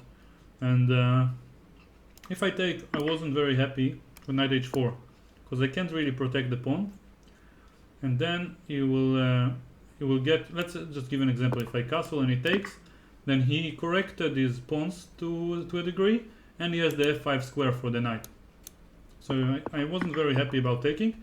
Castling immediately was also interesting, because I'm not very afraid of capturing on e6, but for some reason I didn't want to allow knight d4 and give him the extra option of putting his knight on c6. Not sure if it's a good idea, but I don't like giving extra options if it doesn't cost me anything. So e5 seems like a safe choice for me, and it's also possible, by the way, to play castles and maybe just maintain the pressure without playing e5. Some rook e8 or queen e7 or knight c5. So the position is quite rich. In the game, e5, knight h4, castles, and bishop g5 is a very sneaky move, and trying to induce h6, as I mentioned. So the future break on f4 or knight f5 will be stronger. I like this move for white, but yeah, so it's hard for me to ignore the question marks on the side. So I will not I will not see all the computer's moves, but since I know that this is considered an inaccuracy by the computer, I would say that I don't agree. Um, Probably the reason must be concrete. So if I play h6 and he goes back and nothing happens, then it's definitely in white's favor, and it doesn't seem like I can play slowly and just claim that this was a bad move. So as it's stated here on the side, the best way for me to exploit it must have been a concrete way, bishop a6. And I presume that he doesn't have a convenient way of defending it. In the game he put the queen on e2, if I remember correctly. But now queen a4 or queen b3 allows knight c5 with tempo. And queen d3 also allows knight c5 and puts himself in an uncomfortable pin. So he kind of has to sacrifice the pawn according to the computer. And black should be slightly better. So bishop a6 would have been more to the point, let's say. So I played bishop c8 actually. I was more afraid of his plans. And generally speaking, we can learn something from this mistake, that normally speaking, it's even if it looks good, it's more useful to move forward than backwards. So bishop a6 is an active way to proceed with my play, and I was trying just to prevent his play without improving my own position too much, which might be good, but playing passively is generally a wrong mindset in rich positions. So here e4, knight c5, and finally just all the moves are logical. I decided to play rook e8 to avoid f4, and now finally I found my plan. I played queen d7 later, a5. I didn't encounter queen d7 yet. I would have played it immediately had I seen it. So yeah, now I played bishop c1, and finally I realized that I can play queen d7 followed by queen a4 and bishop a6, and I'm quite happy about this plan. And by playing bishop a3 and capturing, I think it would be more difficult for white to attack, generally speaking, without the dark squared bishop. But now that the knight is gone, then e4 is not so hanging like it was earlier, and he can push f4, which is the natural plan for white. I believe it's a mistake though, because after bishop a6 he cannot defend this pawn. And yeah, fe5 was another mistake which I failed to punish. Bishop takes e4 was just much better. And then I believe after the queen moves I can just go rook e5, and doesn't get the chance like he got in the game to move the rook first and then move the queen. So here actually moving the rook would have been much more challenging for me had he just played rook takes f6. I see the move on the side here. I didn't spot it during the game, and it's quite powerful because it moves the rook away from let's say from the pin, I don't know how to call it, from the double attack. And after I capture back, queen g4 check and knight f5, and yeah, black is under some pressure. I must play rook g5, and seems like white should have some compensation. I'm not sure if it's more than enough, but it's definitely not too risky for white, and he must play it anyway. So rook e5 was quite a big mistake, and bishop c4 was better. Another mistake from him, allowing bishop c4. Once again I made a mistake, I took with the queen. I was a bit afraid that after bishop c4, something like queen f3, then he can threaten to sacrifice on f6, and I wouldn't have an easy way to improve my position. I believe I was right. The move that the computer indicates that we probably both missed is quite nice. You can try to find it yourself. I'm sure you can see it on the notation, but the move is knight takes d5. It's quite a powerful move, and it relies on the fact that there are two pins in the position. Two pins against fins, and I would call it an invisible move, especially in Blitz, and which reminds me of a very interesting book by Yohanan Afek, and I'm not sure who, Emmanuel something, I forgot, but a very nice book that won the Book of the Year award, Invisible Chess Moves. I read the entirety of it, and I can say I enjoyed every second of it, and I'm sure it helped me improve a little bit. So, although in this case I didn't prove it. So, queen c4, queen f2, another mistake, queen takes c4 followed by knight f3, and white is still somewhat in the game. Yeah, and queen c3, and I believe I didn't make any mistakes that were too big. Yeah, rook b8 looks logical, but d3 immediately was better. Knight f5, d3, and after knight h6, gh6. Actually, according to the computer, king f8 was stronger. I didn't even notice. I could just ignore it and maintain the pressure. King f8 followed by d2, and probably white is just lost. So here I'm still much better, but yeah, I should find a plan. Computer indicates that the move is a4, which is surprising for me to say the least. But for some reason I was afraid of rook c7, where after d2 I simply win, probably. So a4 just is a big, just a big sign of in your face, I would say, to my opponent. Just a4, maybe a3 later, rook b2, and I'm not really caring what he does. I'm just saying that this pawn is too powerful for him to handle. King g7 was just a passive move, allowing rook f2 for no reason. I'm sure rook b2 is also much better for black. So here king g7, rook f2, rook e7, and rook d2, rook b4. Everything is very logical. Excuse me. So bishop b5, I'm trying to move somewhere forward. King e3 was the first mistake, probably allowing f5, which I noticed right after playing my move a4. f5 is just finishing the game quickly with fe later. In the game he made another mistake, king f4. Should have played g4 to prevent f5, and apparently I can still play f5. But why? If he takes, what can I do to punish him? Is there a mate or some mating ideas? Well, there's definitely potential for a mate, but I don't see a direct way. What am I missing? So rook f7 looks logical. Bishop d7 seems like he doesn't have many squares, but I don't see a mate.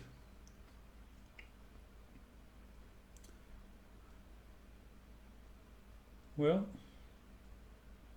I'm not sure what's going on. So let's ask the computer in this particular moment what happens after king f5. Must be quite simple. Maybe rook e5, rook takes d5, but doesn't seem too convincing to me. So I'll ask the computer for a moment, and yeah, is there an error? Rook f7 -5, a3. Oh, come on, just completely ignoring my opponent and saying I'm just gonna go rook b2 and win. And there are some rook e4 ideas if you move the bishop, but there is no direct mate. Just rook b2 is too powerful. That's my assumption. Just to understand, if white just makes a random move, let's say rook d1 or somewhere, rook b2 anyway, and if he just moves, here actually there is bishop d7, let's say he just moves, so bishop a4. Okay, just wants to win some material slowly. So f5 was very strong, I missed it. I'll turn it off again. So now a3, another mistake, allowing g4 once again, rook c3, allowing rook b, what? Allowing what exactly? Doesn't say. No, maybe what I played was correct simply. First time he makes a mistake and I don't make an immediate mistake afterwards in this game. So rook b2 is what he allowed with this move. He probably should have played something else. What could it be? G4 maybe. Alright, yeah. So rook c3, rook b2, king e3, and now let's call it the final nail in the coffin, was f5.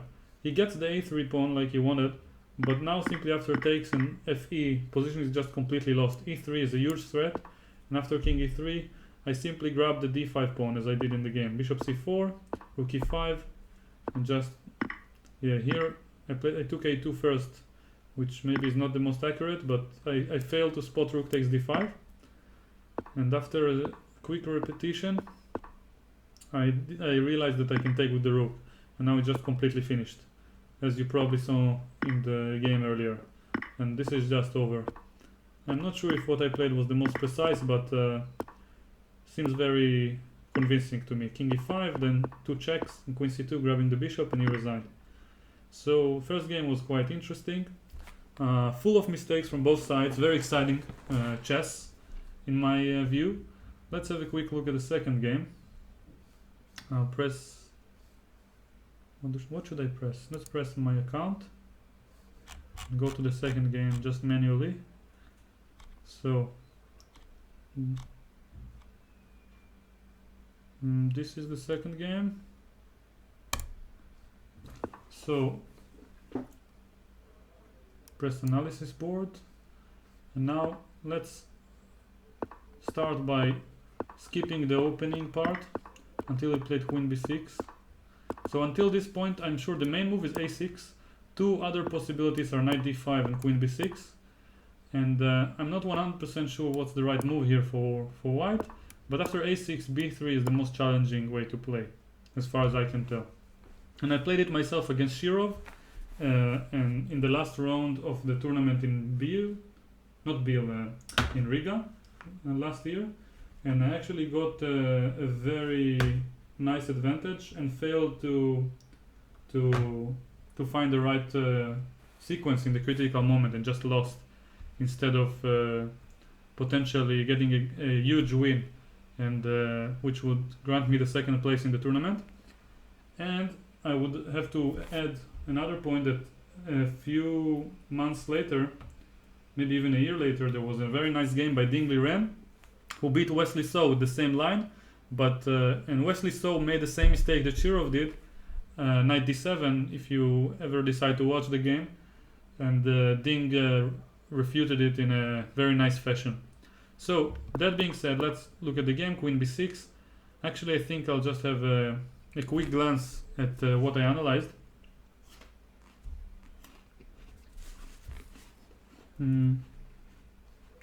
Just take a sec.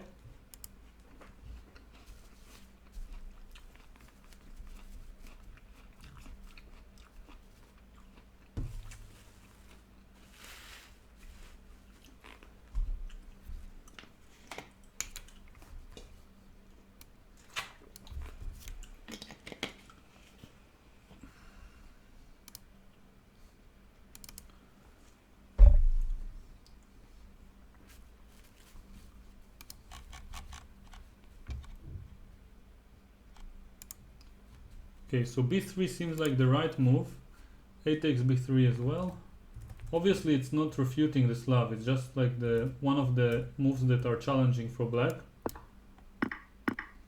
just like the computer here points out. And after knight bd7 there are different moves for white, but the two moves that the computer like are knight d7 and bishop e3, and they're both very interesting. Obviously there are other options as well.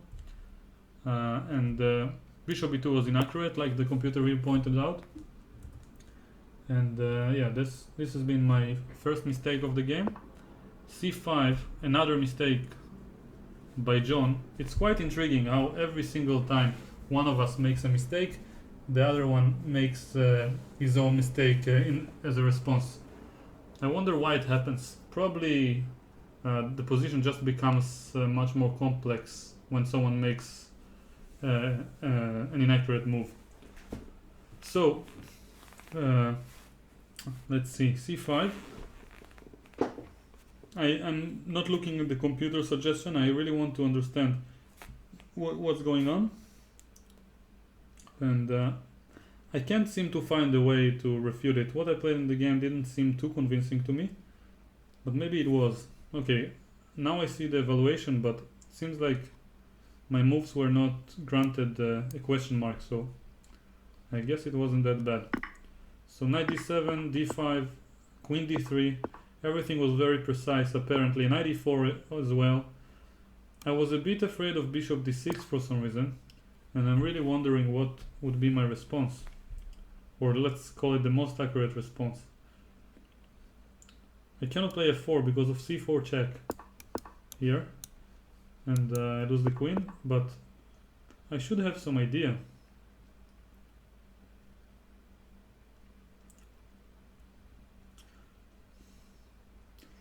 Well, I can't find anything at the moment, but maybe b4 actually,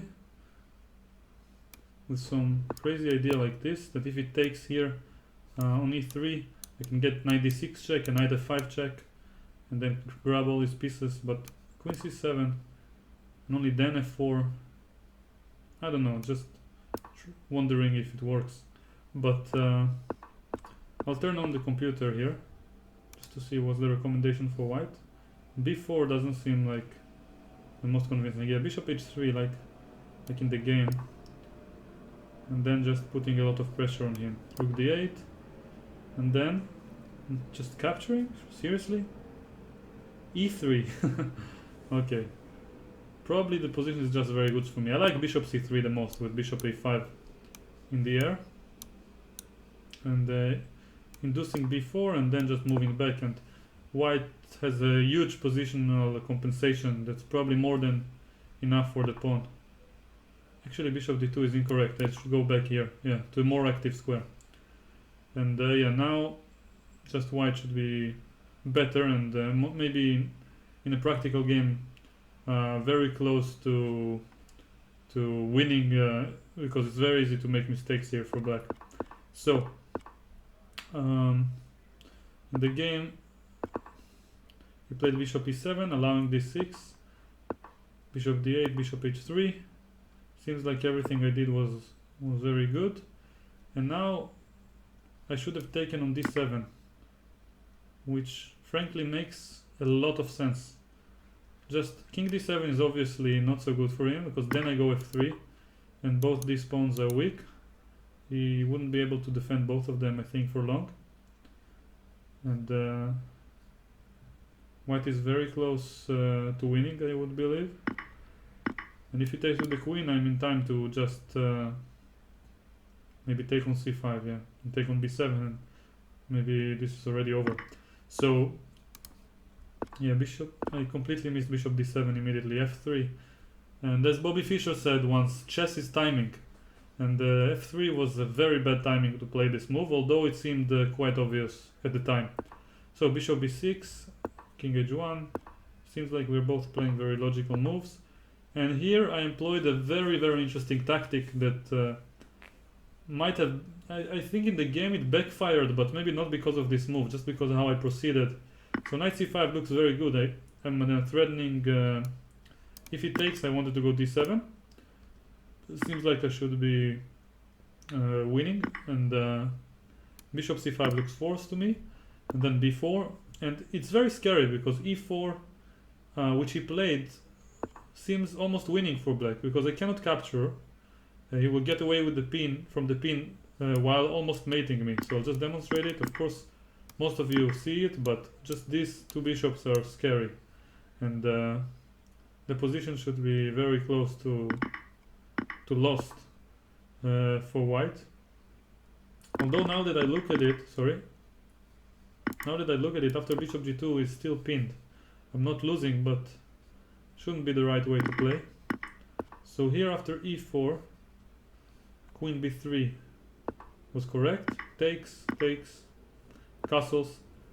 B takes c5 was a great way to play, because he cannot take queen c3, threatening both mate and on this rook, and this knight is kind of falling later.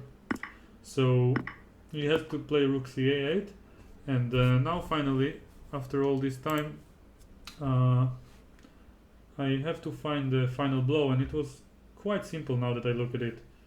The arrow, I don't know why I still have arrows here, because I turned off the computer. Let me just, I removed it now permanently. Now I saw the tactic actually quite easily when I realized the position is winning. Feel free to pause the video if you didn't realize it yet, if you're watching it in the archived version, and if you're thinking here with me, feel free to try to understand it right now. The move is bishop takes d7, and I believe the point is c6. Just forking the queen and bishop, and if he takes, I just get this double attack, queen c3, attacking these two pieces at the same time, and the game is over. And I believe had I found this tactic, the match would have started with 2-0 for me, and it might have affected things in a good way for my result. But as I like to say, I don't want to regret anything, and obviously I learned from this mistake, and I'm gonna maybe my decision to analyze my games less and solve more tactics would benefit me for my chess improvement. So queen c3 was a mistake.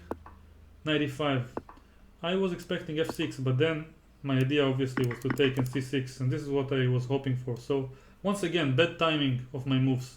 I completely missed that he can just play knight e5 or even knight f6 if he wants. So yeah, here I should still be better. Bishop g2, bishop f5 followed by bishop e4 would have been stronger, but yeah, it's not so easy to spot in this time control. And now my entire advantage is ruined more or less in these two different moves. Bishop f5 is very difficult to find, but it's quite amazing how unforgiving the game of chess can be sometimes. And one moment I have a win, just play this move and I win instantly, I would probably have resigned. And a move later, maybe a move and a half later, suddenly the position is equal again, and it seems like I didn't make any big mistakes. I just played logical moves and suddenly he's okay. And actually I couldn't find the follow-up in the game here. So 4 moves after the winning position, I should have found queen d4. His only threat was to take on c5, but for some reason I missed it, and I just played queen c2, trying to prepare f4. Missing queen c5 was an idea. So f4 doesn't work now, by the way, because of queen c5 attacking the rook. So I was just trying to protect it in a very passive way. Obviously now I should have taken on c5 with a close to winning position. King h8. Bishop d4 was trying to defend the pawn. I think it's a good move. So king h8 is an obvious mistake, allowing me to defend. And suddenly queen c2 is not so bad anymore. Queen d5 and rook d1. Seems like my position is not so bad. f4, everything is very logical. And now came the final mistake of the game. I don't know why I did this move. I really don't know. I probably just wanted to attack this bishop, and after he captures, to have the d pawn and c pawn rolling, at least try to get them rolling. But the way I conducted this idea was terrible. I played bishop a1, completely forgetting that the bishop was covering the e3 square from the knight, and now after bishop g2 I even took with the king and allowed him to get my queen with this fork. Just resigned instantly.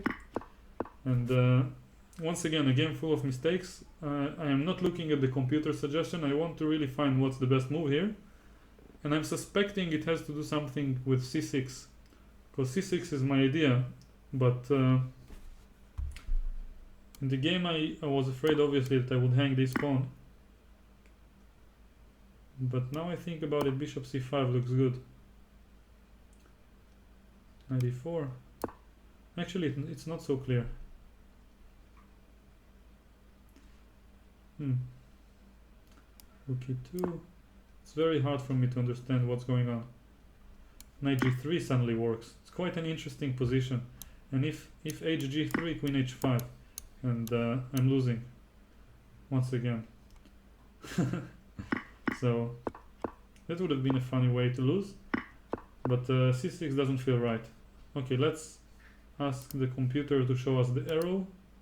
Rook ff1, as simple as that. Just one evacuating,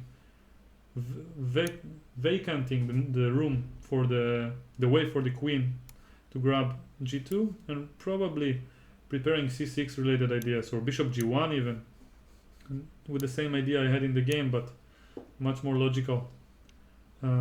So yeah, this has been a tough loss that probably shifted the direction of the match, but I guess it's a bit early to draw conclusions, and I can't say I played too badly. I made some horrible mistakes, but overall I'm quite happy with many moves that I found here. And in blitz games like this, especially while talking, it's much more likely to make big mistakes. And obviously John demonstrated a very good skill of exploiting my mistakes, both in this game and throughout the match. So let's have a look at the next game. And so game number 3. So I believe this is the one. And now, so I was black again. I decided to change my variation. b6 is considered to be the most principled response, probably the strongest move in the position. I can't say the others, like c5, d5, sorry, d5, castles, bishop takes e3. I can't say any of them does not equalize. I cannot prove it, but at least they are interesting for white. Excuse me. So in the actual game, I wanted to. The main reason I played it was not because only because I like this variation and I think it's the main line, but also because I was curious what he had prepared. And here, normally speaking, bishop g5 is the most popular move, queen c2, and there are some ideas with knight d2, probably after queen c2, and obviously e3 as well, just transposing to the main Rubinstein, Nimzo. So white has a lot of rich options, but John, as far as I know, has played queen c2 for most of his life in this position, and then followed up with a3 and queen takes e3, and therefore he decided to play queen c2 here and transpose to the same variations. Actually, from the move order with 4 queen c2 is the exact game against Kraus, Ohad Kraus, that I played yesterday in the Rapid event. And funnily enough, I also got a bad position in that particular game. But yeah, seems like the problem is with me, not with the opening. In this position, castles is the right move order, I believe. d6 is also possible. Should transpose. And yeah, here bishop g5 should be the challenging way for white to play, and the most popular move. Can also try some other ways. Can try b3, can try e3 if he wants, but I'm not afraid of any of these options. g3 is the most solid approach, I would say, the most simplistic way to play, and it seems like John understands chess quite well, and he has a lot of confidence in himself that he can play relatively fast in positions where everything is intact, and play very healthy chess, and trust his tactical skills to let's say navigate him through the position later on in the middle game and the end game, which seems to be a very let's call it decent strategy for any chess game. Doesn't matter if it's a blitz or a classical game. You don't want to take too many risks if you know that you can play well in any position and your opponent might not. And I believe I should be able to, but he seems to believe in the force of the two bishops in this particular game. And many people here, despite the computer probably claiming equality, believe in the two bishops. By the way, I forgot to press analysis, so pressing it now. Okay, so c5, this position should be equal. Excuse me. Should be equal, and I believe that despite having the two bishops, black should be fine, but if I'm not careful, he can obviously get some advantage. So, and that's usually the rule with any position when white plays let's call it logical moves and grabs either the two bishops or some space or another development advantage. The list is almost endless. So here knight takes c5, and I believe bishop f4 was good. He seems to play this move in any position, and it's a good idea to develop your bishops to the center. When I was teaching beginners in my army service, I would say that this is the big center, and you put the light pieces, knight and bishop there, and this is the small center, and you put the pawns in there. Seems like a very easy way that's almost always correct to let's call it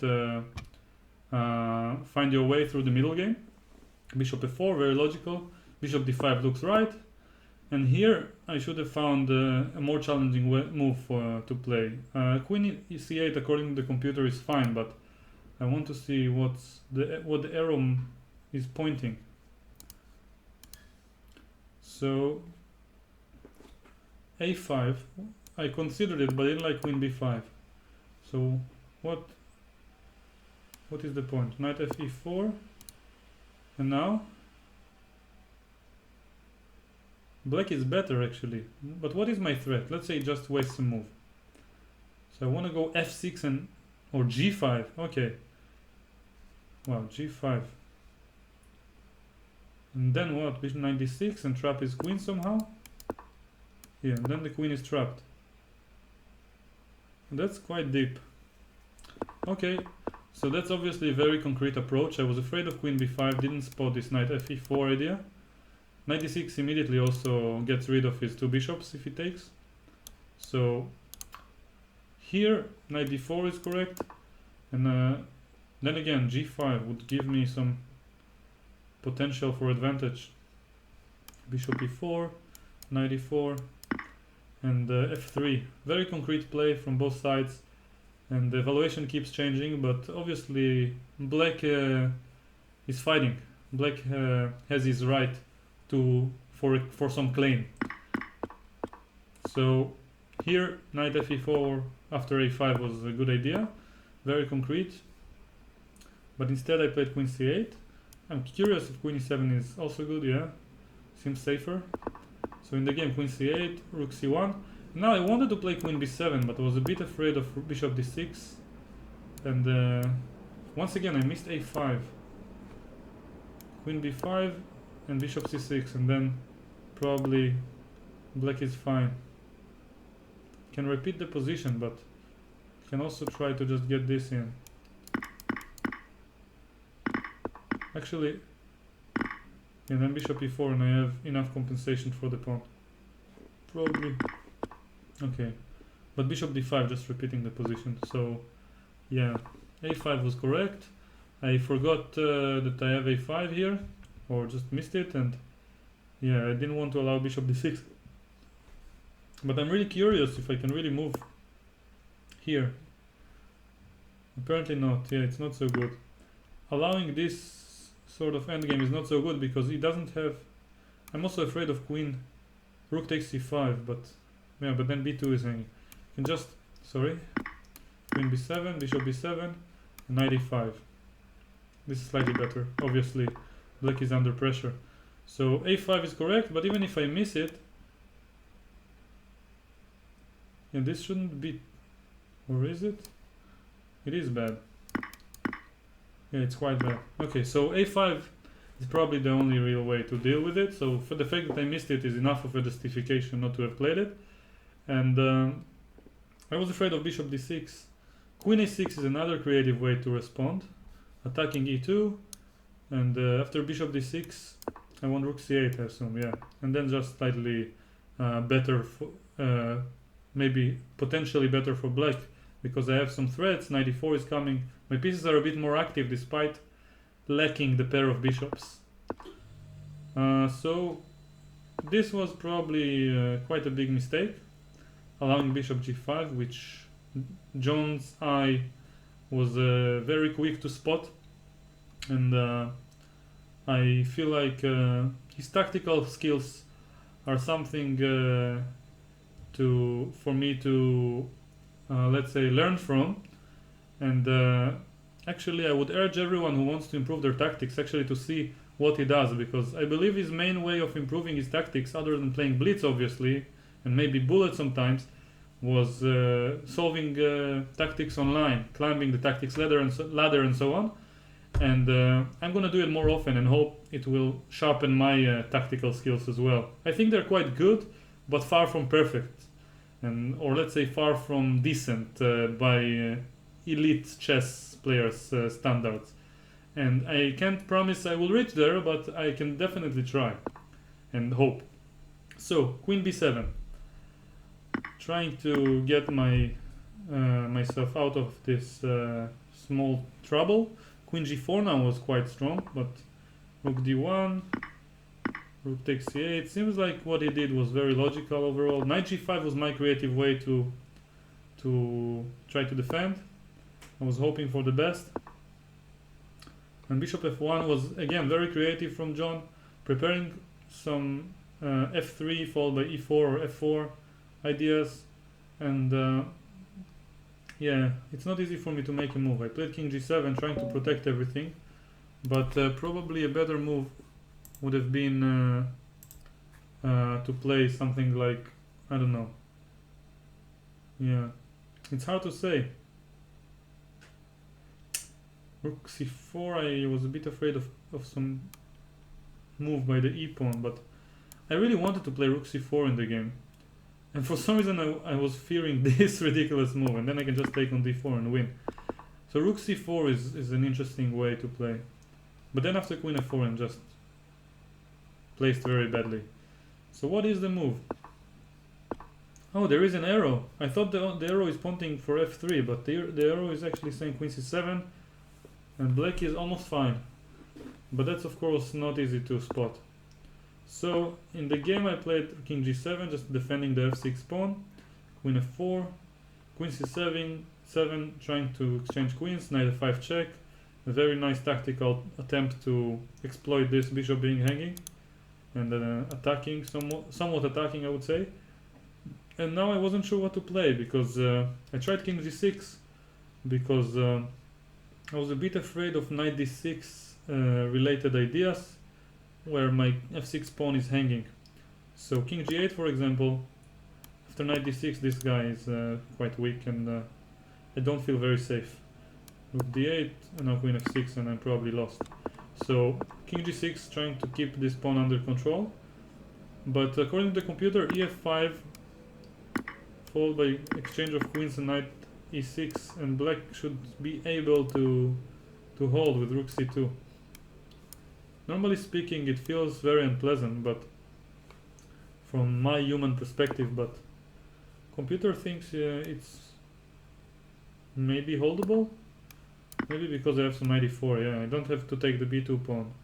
So some theoretical chances to defend, but I think Bobby Fischer was very famous for winning with Rook and Bishop versus Rook and Knight against the world's best players in positions that seemed far more equal than this. So yeah, I can't say I'm very proud of my chances there, but EF5 was definitely the best. Yeah, now Knight E3, not the best way to exploit. H4 was very powerful. Wow. Yeah. What if I play the same? EF5, Queen C7, and now HGS. No? Ah, now there's no pawn on F4, so the position is far healthier for white. Okay, I see the difference. So H4 was very powerful. He played Knight E3, and now I should have taken and then continued with Knight E4, but it doesn't look very promising. The point is that if I go Rook D5, then Rook C2. Wow, I didn't spot it. Yeah, that's a pity. So in the game I played Bishop E4, just trying to move from the knight's attack, but I stole the square from my knight, and after H4 I'm just losing the knight probably. I managed to actually run away with the knight by some tactics maybe, or some tricks, but he could have taken here and followed by H4, yeah? And then the knight is just lost, and I can resign. So in the game probably better move would have been to take, as I mentioned. If I want to move the bishop, maybe here is better. But Rook D6, I'm still suffering. If I go back all the way, Queen D4, yeah, but still practically I can fight. So I think Bishop B7 would have been much better. Just forgot that I'm taking the square from the knight. Now I found E5 which seems like a very interesting attempt. And now he allowed me to equalize by queen g4. A better move would have been h5 check, but that's really difficult even to understand now that after I see the move. If king takes, queen f6, and then of course the knight is not hanging anymore, but now that so basically it's a very deep concept. He understands that after queen g4 h5 black is fine, so this is an amazing prophylactic move against h5, and now queen g4, and just white claims a positional edge which I cannot dispute. So e5, queen g4, h5, queen d7, and knight e6. I completely forgot that I have this square after playing e5. Oh my god, knight e6, and it's just equal or very close to it. In the game I thought I have to go to e4 and that I don't have the e6 square, and now I also noticed that I have the h7 square. I have so many squares for the knight that with my intermediate move I didn't realize that I was evacuating these squares. So I took and I decided to go for this ridiculous bishop c6 intermezzo just to get knight e4 in. Yeah, the time pressure wasn't very friendly for me. And let's just skip to a few moves later. Obviously John is demonstrating quite a decent technique, but here it seems like I got my chances, but not really, because my pieces, they lack any good square. Now bishop d3 was brilliant, just trapping my knight. I didn't notice rook a7 was such a huge threat, and I played bishop e6. Now I'm just lost. b5 was my final chance to attempt survival, and now rook c3, knight c4, and I suspect that this endgame should be very difficult, but yeah, I cannot say for sure. I'm very interested in this evaluation. It should be potentially with hopes, but objectively it's either lost or drawn. And I believe a very famous chess player who died recently, Mark Dvoretsky, and probably one of, if not the best coach in the world, and definitely the most influential person on my chess that I didn't know personally. And yeah, he knew a lot about rook endgames, and he could probably claim something about this position. And yeah, that being said, let's have a quick look at what happened. Bishop e6 and rook a7, just blundered, and I tried to continue. I don't think there's a point to look at what happened next. This is game number 3. We still have, I believe, 5 more games to go, so yeah, let's maybe rush it a little bit. But as I mentioned, I really don't have the skill to, or let's say I'm not very accustomed to looking at my games rapidly and just summarizing them in the blink of an eye, which is an important skill for a streamer, I have to admit. So I think this is the next game. Game number 4. So this is the final position. Let's start analyzing. Should turn off the computer for start.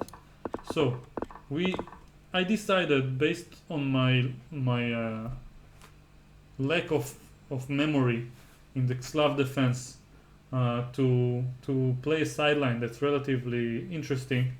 But if I remember correctly, the position I got in the Slav eventually was very close to winning, and I played a fantastic game before blundering there. So maybe it's a general, I'm trying to criticize myself, but feel free to listen or to disagree. So my idea is that, if you noticed, John played the same things and I kind of shifted between variations, and I think it says something about my confidence. And obviously I should work harder on my openings so I can be more confident, but in general, just being confident for no reason is a good idea, and believing in my lines and playing them over and over, regardless of what happens. Even if in the short term I won't get the best results, I believe it would definitely grant me more chances to actually improve. And there is no guarantee that the result will be worse, because if my line wasn't refuted, I can just repeat it and hope for the best. So e3 was a good practical choice, but I'm not very proud of myself because I ran away from a position I thought was worse, when in fact it was +1. The position after he played e6 to e5 in the first game. So e3. The reason I played this move, by the way, I'll just mention it briefly, is because I saw that John, throughout most of his life, played this line, and obviously capturing the pawn. And if I could get e3, bishop takes e4 in, I would be very happy. But normally I have to waste a move on a4 here to avoid b5. So there are different move orders to try to trick people who play this line. And knight c3, knight f6, e3 is one possibility. But I saw that John played d takes c4, which is a principled approach, and I don't think white should be objectively better here, even though it's very interesting. So I decided not to play it. And the other move order is knight f3 followed by e3. But the problem with this one is that it allows either bishop f5 or bishop g4, which I'm not a big fan of, because the game, once again, becomes extremely solid and simple for black. And I like to play more aggressively if possible. And this is why I played e3. I prevent these d takes e4 related lines. And obviously I'm trying to trick my opponent somehow. But there is a small problem with this move order. And not really a problem, a way for black to try to, let's say, play against it. And it's what he did in the next game. He can play knight f6. And I thought I tricked him after knight c3 based on my preparation, because in the database he takes on c4. But in this match, as you probably have seen, he played e6. And this move order does not really trick players who play the, I believe it's called the semi-Slav, but feel free to correct me if I'm wrong. So here e3 does not trick him, but maybe an interesting way to try to trick him in retrospect would have been bishop d3. And now I believe the most principal move is e5, with a very interesting positions once again. One game that comes to mind is a game from the Russian Super Final, I believe, that Daniil Dubov managed to beat someone very strong. Maybe it was Alexei Driev, but I'm not sure. So anyway, this position after e5, it's extremely interesting to play against an unprepared opponent. But as always with these sidelines, if the opponent is very well prepared, it's not going to be too much fun for white, because black will equalize and maybe sometimes even play for an edge. Because obviously after, let's say for example, the main move here, knight c3, e4, black has more space, so white has to be careful. Of course he can get some improvements, the bishop on c2 compared to f1 in the French, but that's not 100% objective to play for an edge, just to surprise. So e5 is principled. There are other principled moves here. Obviously bishop f5 here is a very good way to try to play as he did, and knight c3 is my small way to try to trick him. Knight f6 will transpose to some main line after cd, queen b3. And this line is quite okay for black by current theory, after the pawn sacrifice of knight c6, as was pointed out by Boris Avuch in his great book on the Slav, Grandmaster Repertoire 17, I believe. So e6 is, let's say, the most natural move, just avoiding the cd5 move. And if I play knight f3, it doesn't even have to go knight f6 and allow knight h4, which is the main line. You can start with knight d7 and get maybe an improved version of the classical line. So after talking so much about the opening, we can move on to the game. Queen b3. b6 is the main move as far as I can remember. Queen b6 is another attempt. Computer thinks this is good for black, but generally speaking, if you get b4, b5 in, I think white should be fine, if not better. And yeah, I like white's chances here. I remember that computer once pointed out that the move b5 is also possible, which I find amazing. I would play b5 here with black without thinking twice, if I only know with the evaluation, even without preparation, because I just admire such positions where I can play so aggressively and still get away with it. So b5, I think the point was just to play c5 next, but I'm not sure. So back to the game. Queen c8, Bishop g2. Seems like white does have a small pull, and d takes e4 is giving up the center. According to the computer, let's see what's the recommended choice. It says the evaluation was 0.2, so I'm wondering. D takes e4. Okay, but I feel that white is better here, even though the computer does not think so. Queen c7. Okay, but I won't try to refute the computer, because usually it ends badly for me. So, but I just say that my general feeling is that this should be slightly better for white. D takes e4 is what he played, giving up the center in some sense, losing a tempo. And now in this game I played knight g3 immediately. Maybe this is not the right game. Oh, I think there was a game before this one. Maybe I opened the wrong game. But I'm not sure how to check. Okay, we'll go on with this game. It seems like this is the game number 5, if I'm not wrong, or 6 in the match. Anyway, I played bishop d2, went knight g3. So in the first game here, I went somewhere else. I think I played some h4 before getting this. No, this is the right game actually. Sorry, I'm just completely misleading everyone. So I'll go over the moves once again. So knight a6, developing while threatening bishop b4 check. I took. Seems like the right plan. The computer does not correct me, which means at least it wasn't wrong. Bishop d2 was not the best according to the computer, just castling, but obviously I had other plans in mind. But now that I think about it, castling or bishop f4 might have been interesting, yeah. But yeah, I really like the idea of bishop d2 followed by knight g3 and h4. I can't say I trust the computer's evaluation, but okay, c5 is a threat.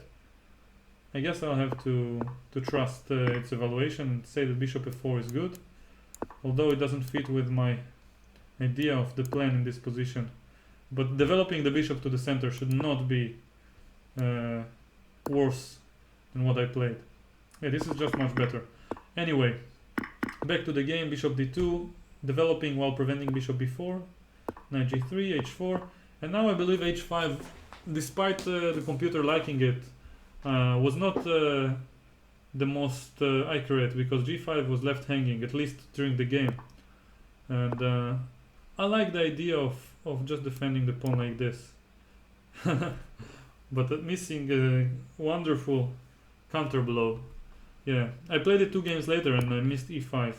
So I'll explain it once we get there in the actual game. So h5, bishop f5, queen e3. Seems like the best way to defend, but I actually didn't like knight before, and I cannot prevent knight c2. I really don't understand what the computer wants here. So what does the arrow say? Castle. Just sacrifice the exchange. Oh, knight f5. Awesome. Yeah, I had to see it. I had to see it during the game, but come on. To see it in advance is not easy. Castles. That's great. That's some fantastic chess right there. So knight b4, castle, and suddenly the evaluation is growing for white. Yeah, queen d7, and now I can just take and claim an advantage with queen b3. That's just fantastic for white. So queen e3 is great. Bishop c3 in this particular position leaves the g5 pawn hanging, which is the reason why I didn't like h5, but even here e5 is very strong. But this is good also.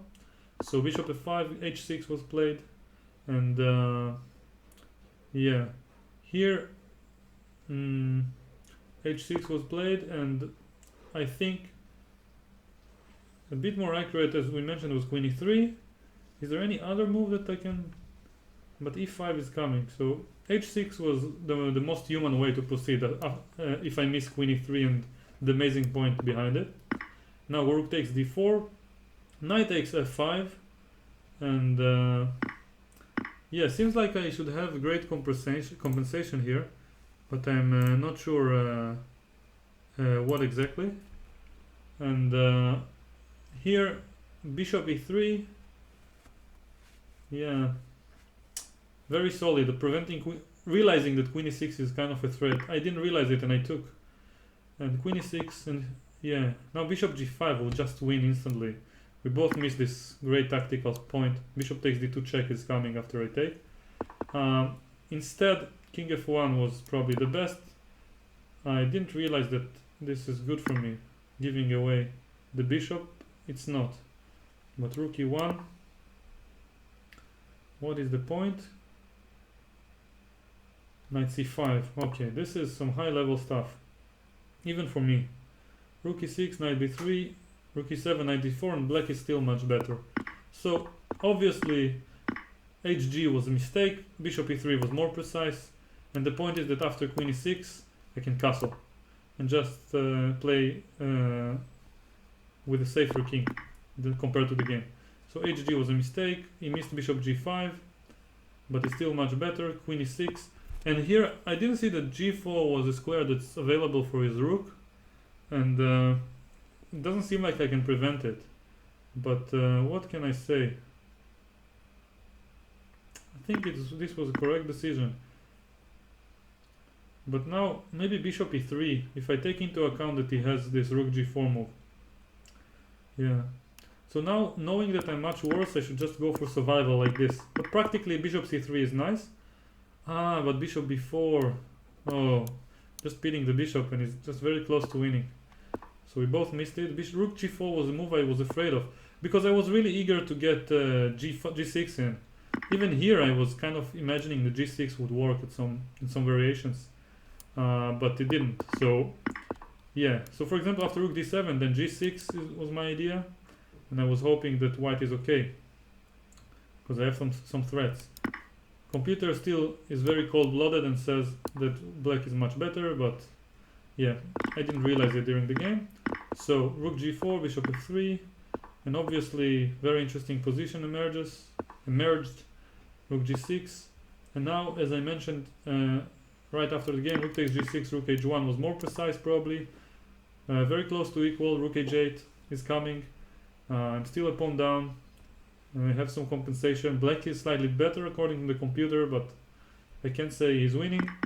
And in the game after rook h5, he is very close to winning. Knight d3 threatens knight f4, but I'm sure he wanted to play this or another good move, but unfortunately for him, he lost on time, and which is another reason why I feel like he was the deserved winner, because even in this game, which I won, he was much better at the end. And despite having good positions in certain moments, my play was far from consistent, and I can definitely say after my play in the Olympiad, and even my play yesterday in the Rapid tournament where I shared first place and actually got a good result, when I checked the games and saw my moves, I can definitely say that I'm in bad shape, at least for now. And I would think that the best way for me to get out of the bad shape is to play more often, whether it's real tournaments or to solve tactics, but I should definitely do more things that are similar to the environment of real games, and get more of this atmosphere, and maybe playing so much blitz is not too good for my shape. But who knows? I guess time will tell. As I mentioned in the beginning, I want to pull out a Piron, if that's how you pronounce it, his name, and in order to do so, I have to maybe play a little bit less blitz. So here the game ended prematurely. I almost feel the need to apologize for winning like this, but that's part of the game. I can't say I'm proud of it, but it made the game, the match, a touch more interesting. So it wasn't such a bad result after all, for the sportive from the sportive sense of the match. This was game number 4, so the result was 2-2 at this point. Now we're checking game number 5. I was playing black. John repeated the same variation. d4. I played these moves. b6, as I mentioned, because I liked my position in game number 3. repeated the same analysis from my game against Ohad Kraus, G3. I really think that I played correctly. Oh, I forgot to press analysis mode, sorry. Bishop d5, queen a4, c5. And in this position, bishop f4. And yeah, now the correct move would have been queen e7 as I played. Seems like we are both very precise in this opening. Although cd4 is good. Oh, bishop f3, e5. Wow, cd4 I missed. Such a logical move. Seems like it's very scary for him if I take on f3. I guess he has queen e3. Ah, bishop d6. Okay. So many interesting tactical points behind the moves. So here, queen d4 was played. No, sorry. a6. Now, d takes c5 was played. Seems like we were both playing well. Queen b7 finally got my queen to the square I wanted all this time. I like my position. Rook a c8. a5 once again was maybe a bit more precise. But this time I got a5. Had I played it immediately, it wouldn't have had queen h4. No? Ah, no, he would. Okay, so queen h4, and probably here I don't have to play rook c8 anymore. I can save the tempo and just get the other rook there. No, it's the same. Okay, forget it. So rook c8, rook c1, a5, queen h4, knight b3 would have been more precise. Just forcing some rook c8 and rook c4 is coming. And black is slightly better. Instead I played knight d3. It was a bit childish of me, I would say, or maybe the word is premature, because I was a bit excited of spotting, or proud about spotting this tactic, that I had to make it work, and I got fixed on it. And it's very easy in Blitz when you see a tactic to get fixed on it, because you don't have much time to consider anything else. So when I played this knight d3 move, then I felt like it should work. And obviously it doesn't work, as the game proved and as the computer claims here. He can just grab a pawn.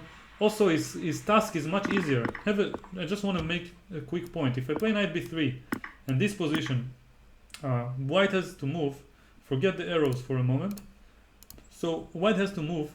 I'm not threatening anything direct. Of course rook c4 is kind of a threat, but it's not like he has a forced move. So first of all I have an advantage, but forget it for a moment. He has to find a move, and I also have more active pieces, so my position shouldn't be worse. And the important part is that he has a choice, and he has to think, and then he has to make the right move. He might make a mistake. When I play such a move like knight d3, I force him to just grab all my pieces like this, rook a d3 and then rook c8 and so on, or bishop takes b6, and I just forced him to grab a pawn, so he's a pawn up by force. And he couldn't have made a mistake. He didn't have any reason to think too much. And now it's I'm the one who's facing some problems. So knight d3 was really asking for it, and I'm really let's say I don't know what's the opposite of evolved, but I would say under evolved, if it's a word, when it comes to playing, let's say, the most mature chess possible, because sometimes I spot tactics and I can become quite childish with them.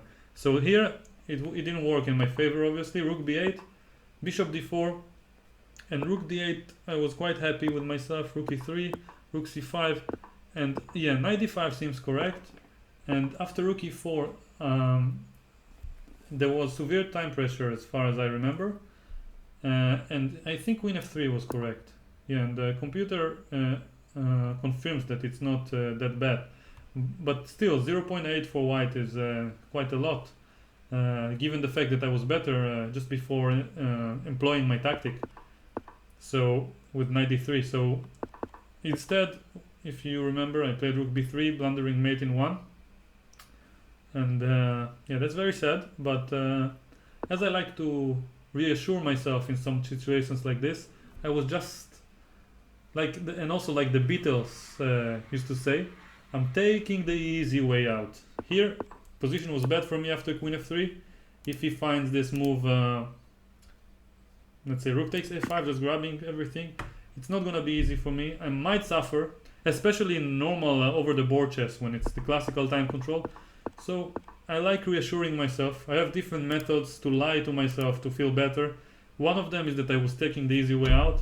Another one is actually that, well, maybe I lost, but I made the person happy by playing this move. Or maybe even a lot of people in this case, because he has much more fans at this point. So I made his fans happy as well. So this is the positive side of this particular move. Other than this, it was a huge mistake, and I hope to improve my chess. So, game number 6. I hope to not make such mistakes in the future and make so many people happy in the same manner. So, now, I was playing white. This was a nice game from my point of view. Am I in the analysis mode already? I think I am. But why am I not on the white side? There should be a flipboard button somewhere here. Somewhere here. I'm sure it's here. Okay, sorry for not knowing a lot about the features here. We got the same opening. I will not waste too much time talking about it. I played exactly the same line because I was so happy with what I achieved.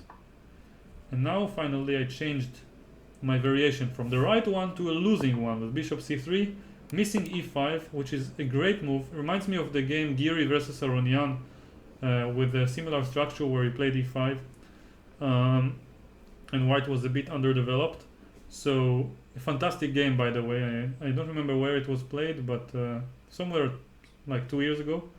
e5. Now black is just much better, because if I take, you can get knight c5 in. That's what I assumed, but I asked for no arrows, so I think I should leave it this way. Yeah, so I allowed e5, but instead he played bishop f5, which is a mistake. Castles, queen c7, I took, rook e1. Seems like all my play was quite powerful and consistent. h5 was strong, h6 was not. Instead the better move was hg. I see. HG is not so recommended because I have some threats on h8, maybe later on. But what's the precise move? I'm wondering. It's not easy for me to understand. Because HG, okay, I wasted 3 moves to just exchange the h-pawns, but of course I might attack on the h-file, but I really enjoyed putting the pawn on h6 instead. There must be something concrete behind this. I really cannot say, but I have no idea what it might be. So I'll ask the computer to show the arrow. Rook back to e3. Okay, and bishop g7 is not good. There's rook e7 always. So I'm relying that it doesn't, on the fact that it doesn't have bishop g7. Let's just say it moves back. Rook h3, and d5 is coming, and now it's bishop g7. And why is it so good for me? Why am I winning? d5 and just bishop g7 followed by queen c3. Okay, finally got it. So hg was very powerful, but it requires a true tactician, I mean a brilliant tactician with a very sharp killer instinct to understand in Blitz rhythm that hg rook e5 e3 is so powerful. I would like to believe that a player like Mamedyarov would probably spot it quite easily, maybe even in bullet, but there are many brilliant tacticians out there. It's just the first name that came to my mind. So h6 looks healthy. I can't complain about playing this move. Now d5 once again. I thought he wants knight to e6, attacking g5 and improving his position somewhat. So d5 prevents it while releasing the monster here, the bish. cd. A mistake because it allows queen b5. A better move would have been nothing. What would have been a better move? Nothing. Just this is the best. But the position is not better for me anymore. Knight b5 was a mistake. Queen b5 instead. Rook a1. Oh my god. Oh my god. Rook a1 is amazing. Preparing to queen takes b3. Hilarious. So queen d1 instead is something I prefer. Queen d4 is coming. I prefer white. I don't care what the computer is saying. So knight b5 was a mistake. d6. Okay, I wanted to keep the bishop, which worked well in the game, and I missed knight d4. Rook to e3 was better, and still maintaining a very strong pressure on my opponent. Instead, rook e2, f4, queen d3, preparing some a4 followed by queen d4. He played knight c7 immediately, missing that I have bishop c3 in this position. That's what I assume, and now he resigned. So quite a clean game. 3-3 was the score at this point, and yeah, I'm quite proud of this game despite having some mistakes here and there. Obviously I have a lot to improve, but by playing and analyzing my games, I'm hoping to achieve just that. So let's look at game number 7 out of 8. This is the game number 7. In case you don't know, I lost the last 2 games in a row to lose the match, but in this game I repeated the same opening, but my opponent decided to change, and he allowed me to enter the Vienna, which I like. Now c6 I believe is the most principled response, transposing to the Slav defense. One of the main variations in the Slav, let me just demonstrate here. If I play c6, is queen. Okay, bishop g5 and e3 are the main variations, but one of the main attempts other than these 2 moves is queen d3 and preparing e4, and now normally speaking dc4 b5 just transposes. So just a good line. After queen a4 knight d7, as I mentioned, e4 is the most principled, and now I think, if I'm not wrong, after a6 bishop takes e4, rook b8, and then bishop d3 exactly. And this position should be slightly better for white, and therefore black must employ something else. One option is, like the computer suggests, c5 here, and it becomes extremely unbalanced, and there is some room for investigation here. But I like knight d7, so if I can make it work, I'll definitely play it more often than c6, because black tries to get c5 in one go, and there's always the chance that white will not play e4 in the most principled lines, just like here, and then he would fall under pressure, which should have happened in the game but didn't. So here c5 immediately is more accurate, with the point that if he takes, I just go queen a5 and knight c5 maybe. Yeah, should have played c5, I don't know why I wasted time, but bishop d6 looks logical to get c4, c5 in later, but now if he plays e3 like in the game, c4, just like I mentioned, but the difference is now that I have maybe bishop b4, yeah, in one move, and the e4 square is under my control. So just one example that comes to mind is g5 followed by knight somewhere, yeah, h5 immediately even, or bishop e4, but it looks like a really good version of the Ragozin. So I'm quite happy about this c5 move here, but I didn't play it. So bishop d6, c5, still a good position, and here c4 was not precise. I should have played just castles, which is a very nice way to play it. Castles and just queen somewhere. Queen c7, sometimes I like in this structure also to put the queen on b8 and just claim a slight edge and maintain the pressure. Black is developed more actively, so you should not be afraid to just play simple chess. c4 was a bit too sophisticated for my own good, with the bishop on d6. And now queen e7, and here preparing e5, castles, e5, and obviously without development it's not a smart idea, and I think John kind of exploited it with mastery. So queen e7 was a bit too much. Queen c7 or b8 I like more. If I castle, I didn't like e4 by the way, and but b4, okay. So castling was also apparently a good option with queen c7 later. So queen e7 was a slight inaccuracy, and now I could have played castles, but for some reason I thought e4, and if I go e5 that I should be worse, which might be true but not remotely as bad as the game. So playing e5 immediately just to be more prepared against e4 was completely ridiculous. And as the computer points out, after castle e4 I also have b4, which is interesting. So I shouldn't be much worse, even if white is better. And here I have 1, 2 and 3 options that are not as bad as the game. So yeah, can't complain. So instead of castles, I played e5, allowing this, and knight d4 was just brilliant. I can't. Simple and strong, as I like to say sometimes. I mean, this is just the way Karpov plays when looking at these games. I just can't help but admiring how simple is chess. I can also say it about Carlsen and many other world champions. Even Kasparov made complicated things look simple. But here knight d4 is so easy and just threatens knight f5. And obviously with this development and the pin here, black has not much to do but sit tight and hope that white will not exploit his advantage, because the only chance is to rely on white, and this is definitely not what I would like to get in any game against any opponent with any color. So g6 was a sad necessity. e4 was an interesting move to prepare f4. I didn't understand f4 was a threat, so bishop c5 would have been a better attempt to survive. Castles was just a blunder. After f4 it's more or less finished. So I quickly go through the moves just to make sure I didn't miss anything interesting, and it seems like I didn't. Yeah, the position is very bad and John just completely destroyed me here. Very well played by my opponent. Very simple and powerful chess, which is probably a very good skill for a chess trainer.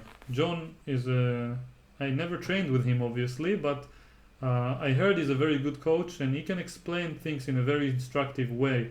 And that's a very important skill for a coach, to be able to put into words, to verbalize some concepts and make it sound simple, when in fact it's not so simple for someone who does not know these explanations. So here he just demonstrated very well with his moves, and I'm sure if I would watch his version he would also explain with words what how to actually exploit it.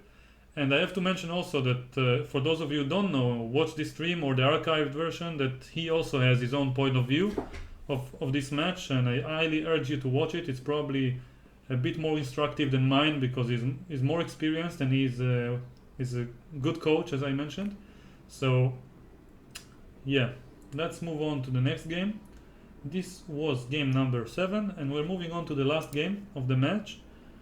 And yeah, it's taking a bit longer than I hoped, so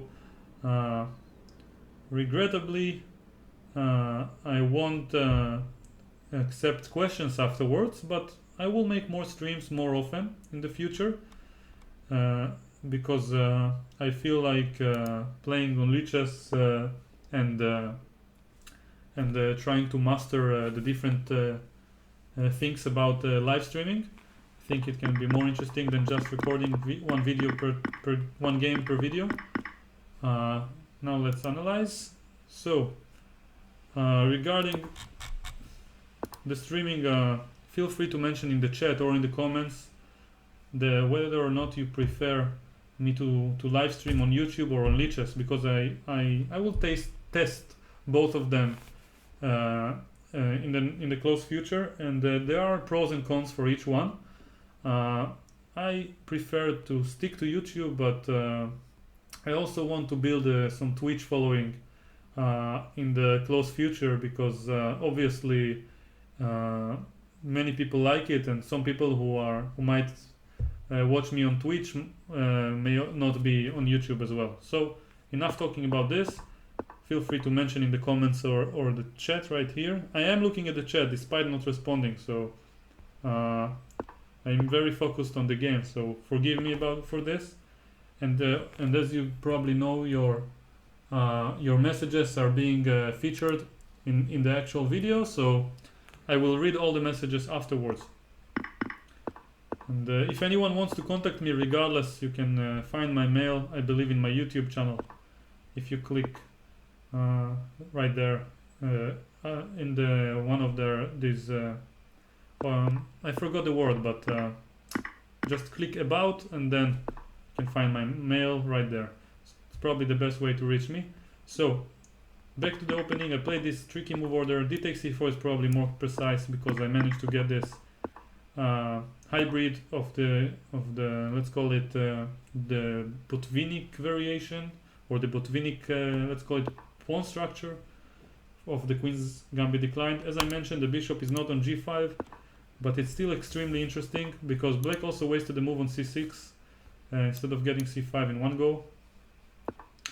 I had a game here in one friendly match against India versus, I believe it was Gupta maybe. Yeah, either Gupta or Gopal, and the position was very interesting. I lost that game too. It was a friendly match before the World Championship Gelfand Anand between Israel and India, and the games can be found in the database, so feel free to check. Here c5, knight f4 is good, but maybe not my favorite way to play. But now since he doesn't have knight f8, maybe it's actually very precise because he has to go somewhere else. A move later, after queen e1, I didn't want to play knight f4 because of knight f8. But the computer points out that I have bishop b5. So anyway, no, it's not bad. Okay, so knight f8 is good for him. Back to the game. Here c5, knight f4 probably is the most precise, but the plan I studied was involving queen e1, queen f2, and either g4 or some future e4 related d takes c5 ideas like I played in the game. a4, yeah, this is an important way to play, important throw in. Now b3, and white should be slightly better with bishop b2 maybe, and yeah, I like white's position. It's very similar to the f3 nimzo also that I play with white. So queen e1, rook e8, queen f2 shouldn't be too bad. King h1 might be useful, but again knight f4 would ask some questions. Knight f8, although I'm not a big fan, I like my attacking chances more. I don't want to play bishop d2 in this structure, so I played a3, e4, I don't like it. a3, d takes c5, objectively not the best, but I feel like practically it gives me some attacking chances, which is all I ask for really, especially in Blitz. So here I brought all my pieces, lashed them at him. Feels really like a towel game. g6, now just a4, trying to get the last piece into the game. Obviously the position is very complicated, but knight f5 is something I managed to throw in. Queen d7 is extremely powerful by my opponent. I thought he should take, but I couldn't see a mate, and computer thinks white is better. So I want to play queen h4 exactly, and now bishop d8, and yeah, e4 I didn't see, but I probably would have found it in the game because the bishop cannot go to b2, and yeah, white has some huge attack coming, and if computer says it's better while being a piece up without a clear win, then in practice it should be even much better than the evaluation that the computer gives. So he made the right judgment call of not capturing it, and I was trying to play in the most straightforward way with queen h4. Now queen h6, g4. I was very precise apparently in the final game of the match, and now queen f4 was called for, which I missed. Rook g1 is still not so bad, just threatening hg, knight e5, and this was the final mistake of the match, and of the game and the match, and yeah, the way he exploited it, once again I have to say kudos to his tactical eye. I really hope to become as strong as John, and maybe as one of the elite players one day, and I hope solving tactics in the tactics ladder and so on, and some exercises on a regular basis will yield these results. Feel free to mention if you want to recommend me either site to solve tactics. I'm aware of many different sites. Just to name a few, there's Chess24, there is chess.com, there is Chess Tempo, Chess Emerald even, or something like this. I'm aware of many other sites, so sorry for not mentioning them, but obviously there are many options. Lichess, obviously, as among others. I can't say which one is the best. I tried maybe only Chess Tempo thoroughly, and it's kind of okay, but I would really love a recommendation from some of the viewers. I'm sure also the interface and how aesthetic it looks is part of the consideration, so feel free to recommend something. And I think I also solve some tactics from books and so on in my videos at some point, because these tactics trainers are not perfect, and sometimes the tactics are too easy. So back to the game. Before concluding what happened here, which was f4, I want to see queen f4 was still okay for me in this position. Defending, actually I thought f3 was hanging, but it's quite an artistic position. I mean, I'm an exchange down. The knight is hanging on f5. All my pieces are attacking, maybe except for this bishop, but he can easily join with bishop b2 later on. And amazingly enough, instead of running over him, the way for me to proceed is just to go backwards, maybe preparing knight h6 check. And the computer says that white is better even. Queen d7, knight h6, king g7, and funnily enough, b5. What? Bishop c2. Okay, you see the point. The position is very complex and deserves further analysis. I would love to analyze it without the computer, on my own with a board, and exploit all the different treasures in it. And then of course at the end check with the proper computer that's probably stronger than this one here. But instead I played f4. I'm really curious if there is any move that's better than queen f4, not better, that's different than queen f4 and still fine for me. Let's have a quick look. Bishop b2, quite bad. Queen takes b4. Can I go bishop d2? Wow, also equal. So just moving the bishop away from the rook's attack and defending b4 was just a healthy move, and he has to retreat. And let's just assume that he would have played something active, random move, knight c4, and hg is winning, so he has to leave the knight here. I'm the one attacking, so bishop d2 is definitely more natural and human than queen f4. Queen d7, and now I don't like queen f4. I really want to improve, to move the pieces forward. f4 now, the bishop is not hanging. Yeah, would have been much more challenging for my opponent. And the computer shifts its evaluation from 0 to +1, and yeah, it's not so easy to say which one is correct. Another interesting move is h3, which is very inhuman. Was suggested by the computer. So obviously the position is very rich. Bishop d2, just kind of developing a piece, moving it away from the attack, defending b4. So it's called, I think the topic of this move on this position is called prophylaxis in the attack. Dvoretsky talked about it in some articles of his and in some of his books. And prophylaxis while attacking is one of the most difficult skills to master, and definitely one of the most fun to employ in over the board games. And I really admire people who improve this skill. I would like to become a master of it one day, and I would like to point out that here a nice idea to find the move is to ask myself, instead of trying to mate him, which is obviously not possible now because everything is protected, is to ask myself, what does he want? And his two threats are queen b4 and rook takes e1 ideas. So I just move the bishop away from the threat and protect b4 and ask him very politely, what are you going to do now, dear opponent?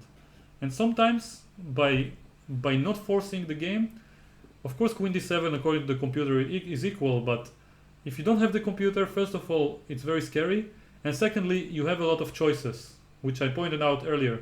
Playing like this in a non-forcing manner, some healthy moves, is the best practical way to induce mistakes from the opponent and provoke mistakes, let's say.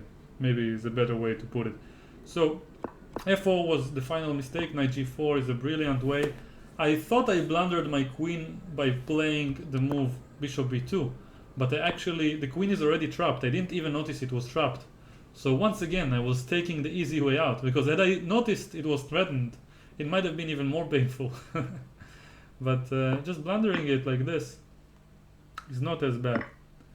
Yeah, of course there's nothing to look at, but I'm just curious if there was anything too remotely interesting. Yeah, I got his queen, and then I was 2 rooks down. Okay, so this was a very interesting match between myself and John. I can say I'm happy about losing, but as I like to comfort myself, mentioned earlier, if I would have won, I made myself and maybe my 10 fans happy, and by losing, I made both John and his probably 20,000 fans at least quite happy.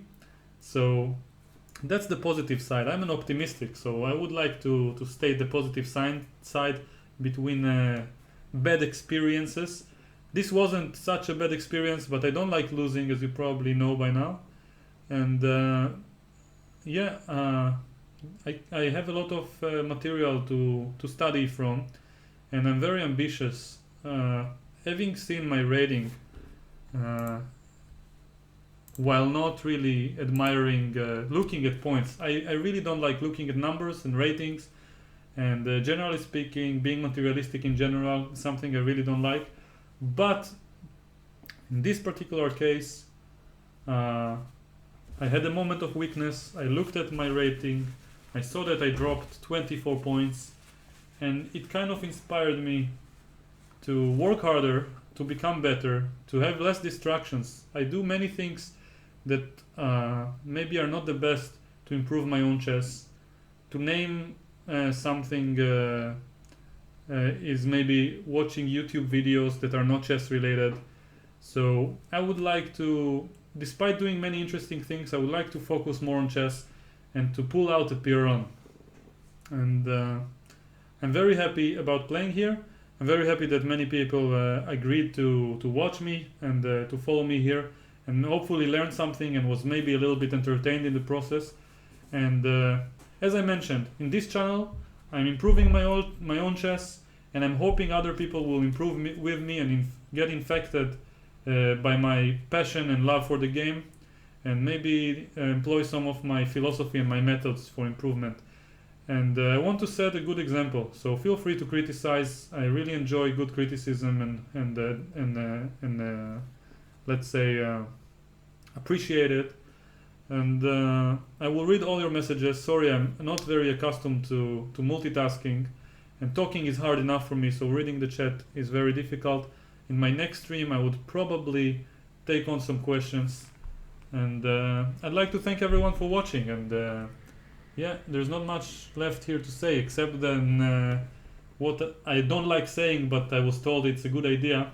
Like my Facebook page, follow my Twitter, and follow me on Twitch, whatever, just I will start posting some interesting content, or at least remotely entertaining, and soon enough, once I get the hang of it. And by liking it, I'm really getting some support, because obviously I'm not earning anything and I'm not intending to earn much from this experience, but the this is what I count on, receiving support from the chess community, because I'm giving a lot from myself, and the small thing that you can give back is just your support by following me.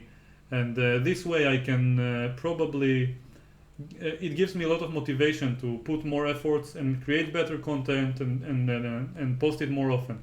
So thank you very much for watching. I hope you enjoyed it, and yeah, I really want to do my best, and I will work harder, so in the next matches I will play better chess and hopefully have a chance to make my 10 fans happy. So thanks a lot.